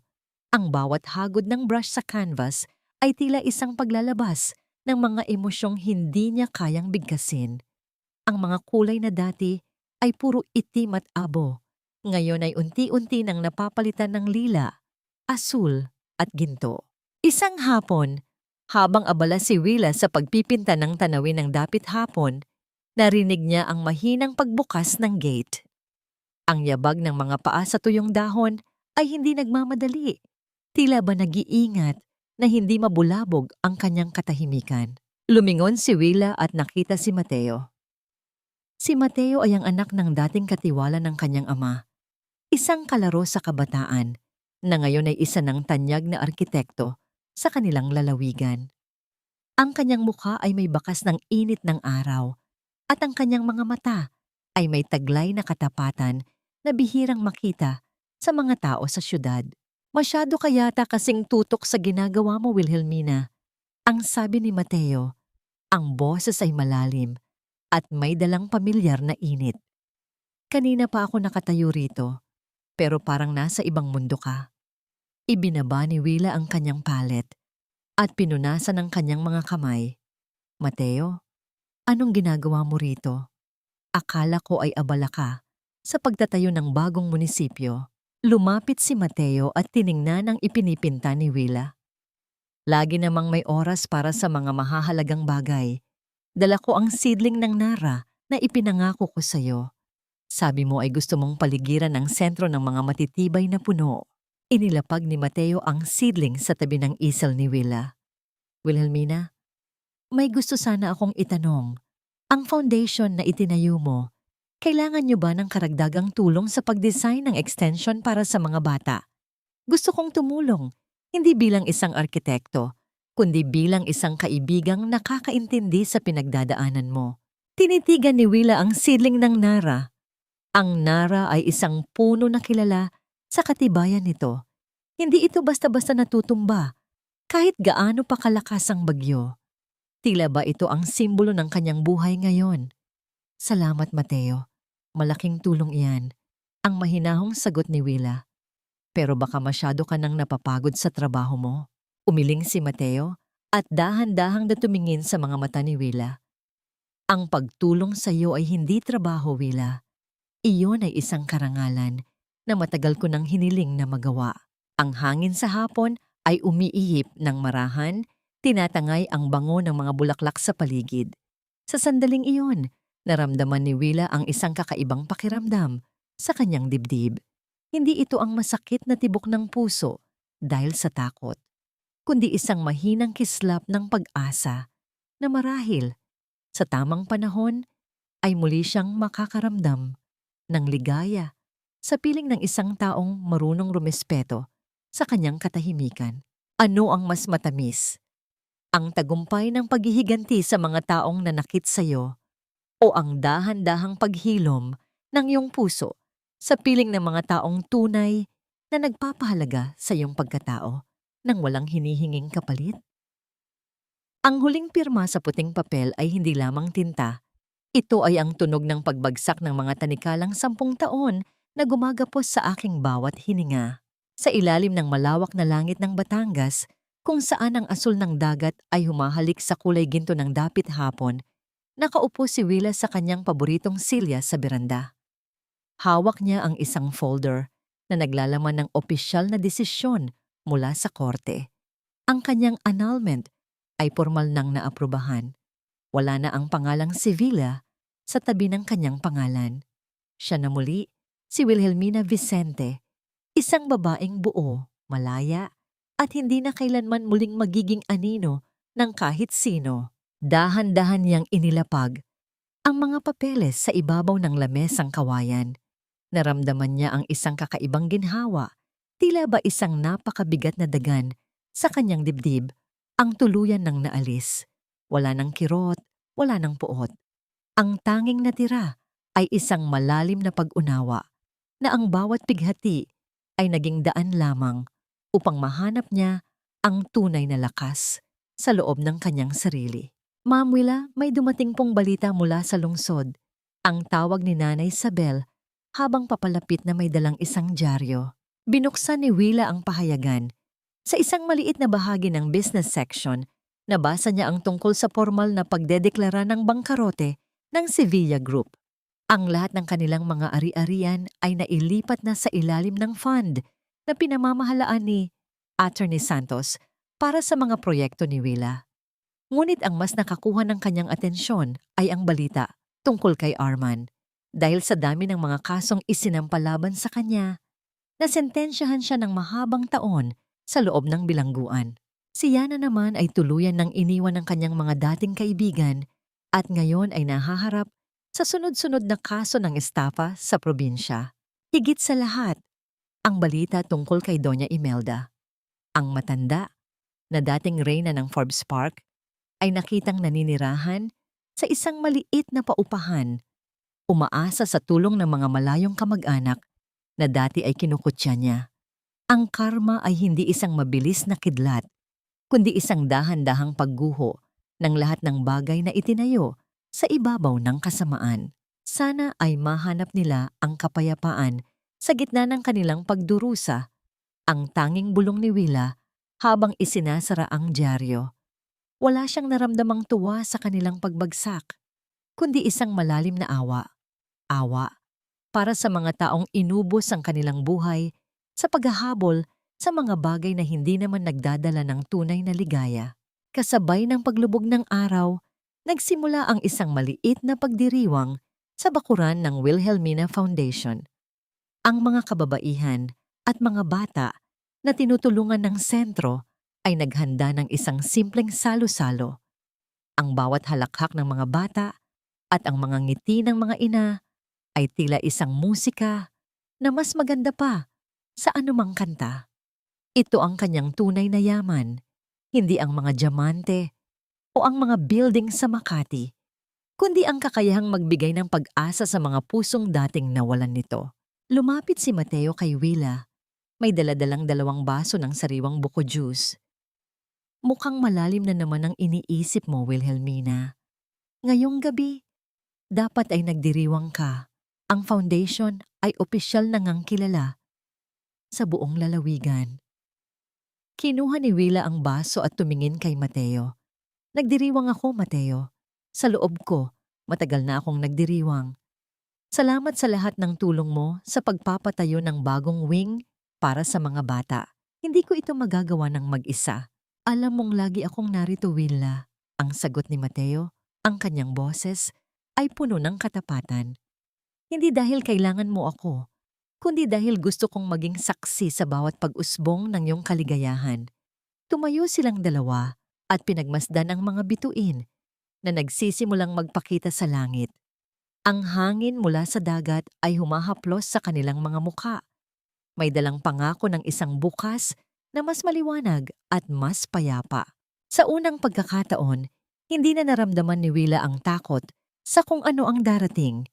Alam niyang may mga bagyo pa ring darating, may mga hamon pa ring kailangang harapin. Ngunit sa pagkakataong ito, alam na niya kung paano bumuo ng isang silungan sa gitna ng unos. Ang Wilhelmina, na dating martir, ay tuluyan ng naglaho at ang kaharap ng mundo ngayon ay isang babaeng marunong magmahal sa sarili bago magmahal ng iba. Tapos na ang gabi ng pagluha. Ang huling isip ni Willa habang dahan-dahang ipinipikit ang kanyang mga mata upang damhin ang malamig na simoy ng hangin. Ngayon, ang sikat ng araw ay hindi na kailanman muling magiging mapait. Ano ang mas matagal na mananatili? Ang mga sugat ng nakaraan na tila mga pilat sa iyong puso o ang liwanag ng isang bagong simula na nagpapatunay na ang bawat pagtatapos ay isa lamang pinto patungo sa isang mas dakilang pag-ibig? 1 taon ang mabilis na lumipas mula nang ang pangalang Sevilla ay naging isang babala na lamang sa mga pahina ng balita. Sa loob ng 1 taon, ang mga pilat sa puso ni Wilhelmina ay hindi man tuluyang naglaho, ay naging mga marka na lamang ng kanyang katatagan. Ang bawat umaga sa kanyang farm sa Batangas ay tila isang banal na ritual ng paghilom. Ang sikat ng araw ay hindi na nakakapaso, kundi tila isang mainit na haplos ng isang amang nagbabantay mula sa langit. Nakatayo si Willa sa gitna ng kanyang hardin. Tinitingnan ang puno ng nara na itinanim nila ni Mateo noong nakaraang taon. Matatag na ito, ang mga ugat ay bumaon na ng malalim sa lupa, handang harapin ang anumang lakas ng hangin. Sa malayo, naririnig ang tunog ng mga kampana mula sa simbahan ng bayan, isang tunog na nagpapahiwatig ng katahimikan at kaayusan. Ang kanyang foundation, ang bahay panatag, ay isa ng kanlungan para sa daan-daang kababaihan. Doon, ang bawat luha ay tinutuyo ng pag-asa at ang bawat boses na dati ay pinatahimik ay malaya ng umaawit ng kanilang sariling kwento. Paminsan-minsan, nakakatanggap siya ng balita mula kay Attorney Santos. Ang kanyang biyenan, si Doña Imelda, ay nananatiling nabubuhay sa isang maliit na silid, malayo sa karangyaang dati ay kanyang sinasamba. Ang tanging kasama ng matanda ay ang mga anino ng kanyang sariling kasamaan at ang rosaryong tila hindi na nakakahanap ng sagot. Si Arman naman ay nananatili sa likod ng mga rehas kung saan ang bawat pader ay tila isang salamin na nagpapaalala sa kanya ng lahat ng kanyang ninakaw. Wala nang yana na bumibisita sa kanya. Ang babaeng inakala niyang apoy ng kanyang buhay ay mabilis na naglaho ng mamatay, ang kislap ng kanyang salapi. Napaisip si Willa. Napatawad na ba niya ang mga ito? Ang pagpapatawad para kay Willa ay hindi ang paglimot sa sakit, kundi ang pagpili na huwag nang hayaan ang sakit na yon na diktahan ang kanyang kinabukasan. Hindi niya kailangang yakapin ang kanyang mga kaaway upang sabihing malaya na siya. Ang kanyang kapayapaan ay ang kanyang pinakamalaking paghihiganti. Ang makita ang sarili niyang nakangiti, na walang takot, sa kung ano ang sasabihin ng iba ay ang ganap na katarungang matagal niyang ipinaglaban. Lumapit si Mateo sa kanya. May dalang isang maliit na sketchpad. Sa loob ng 1 taon, ang kanilang pagkakaibigan ay dahan-dahang lumalim, tulad ng pag-usbong ng mga bulaklak sa tagsibol. Walang pagmamadali, walang pressure. Isang pag-ibig na nakabatay sa respeto at pagkilala sa halaga ng bawat isa. Wilhelmina, tapos na ang disenyo para sa bagong library ng mga bata. Gusto mo bang makita? Tanong ni Mateo. Ang kanyang boses ay may dalang pamilyar na kapanatagan. Tumingin si Willa kay Mateo at ngumiti. Isang tunay na ngiti na umabot sa kanyang mga mata. Salamat, Mateo. Pero mamaya na. Gusto ko muna sanang damhin ang katahimikan ng hapong ito. Ang bawat tao sa mundong ito ay may kanya-kanyang unos na kailangang harapin.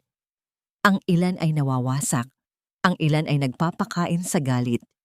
Ngunit si Wilhelmina ay nagturo sa atin na ang pinakamalakas na unos ay ang isa na tahimik na naghihintay, nag-iipon ng lakas, at sa huli ay muling itinatayo ang lahat ng nasira ng mas matatag kaysa dati.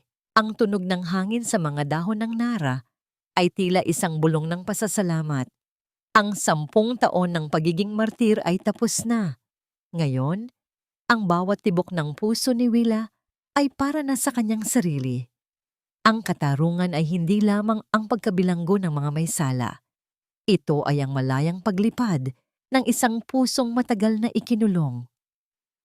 Ako si Wilhelmina Vicente, bulong niya sa hangin habang nakatitig sa papalubog na araw. At sa wakas, narito na ako sa tunay kong tahanan. Ang kasaysayan ng kanyang buhay ay hindi na isusulat sa tinta ng luha, kundi sa liwanag ng isang bagong umaga na punong-puno ng pag-asa at wagas na pag-ibig sa sarili. Ang kasaysayan ng kanyang buhay ay hindi na isusulat sa tinta ng luha, kundi sa liwanag ng isang bagong umaga na punong-puno ng pag-asa at wagas na pag-ibig sa sarili. Sa pagtatapos ng mahaba at madamdaming paglalakbay ni na Wilhelmina, Arman at Doña Imelda, nais kong mag-iwan ng isang taos-pusong pasasalamat sa inyong lahat. Maraming salamat sa inyong oras, sa inyong matiyagang pakikinig, at sa pagpayag na maging bahagi ako ng inyong mga araw habang tinatahak natin ang bawat pait at tamis ng kwentong ito. Hindi naging madali ang bawat sandaling inilaan ko sa paghabi ng mga kabanatang ito. May mga gabi na ang aking puso ay tila bumibigat, lalo na nang isulat ko ang mga bahagi kung saan ang dignidad ni Willa ay tila dahan-dahang dinudurog. Ang sandaling pinulot niya ang basag na music box sa gitna ng basura ay isa sa pinakamahirap na eksenang binuo ko dahil ramdam ko ang bawat patak ng kanyang luhang kamlang. Ang kwentong ito ay hindi lamang basta bunga ng aking imahinasyon. Ito ay hango sa mga totoong hibla ng karanasan at sa mga totoong babaeng nakilala ko na dumaan sa matinding unos, ngunit piniling huwag magpatalo. Ang mensaheng nais kong iwan sa inyo ay simple lamang, na ang tunay na katarungan ay hindi laging matatagpuan sa pananakit sa iba, kundi sa pagbawi sa sariling kalayaan at sa paghahanap ng liwanag sa gitna ng kadiliman. Tulad ng isang maliit na binhi na matiyagang naghihintay sa ilalim ng lupa bago muling sumibol, naway magsilbing paalala ang buhay ni Willa na laging may pagkakataon para sa isang bagong simula. Gaano man katindi ang sakit ng nakaraan. Ngunit bago tayo tuluyang maghiwalay, may isang tanong na nais kong iwan sa inyong mga puso. Kung ikaw ang nasa kalagayan ni Wilhelmina, kaya mo rin bang patawarin ang taong sumira sa iyong mundo?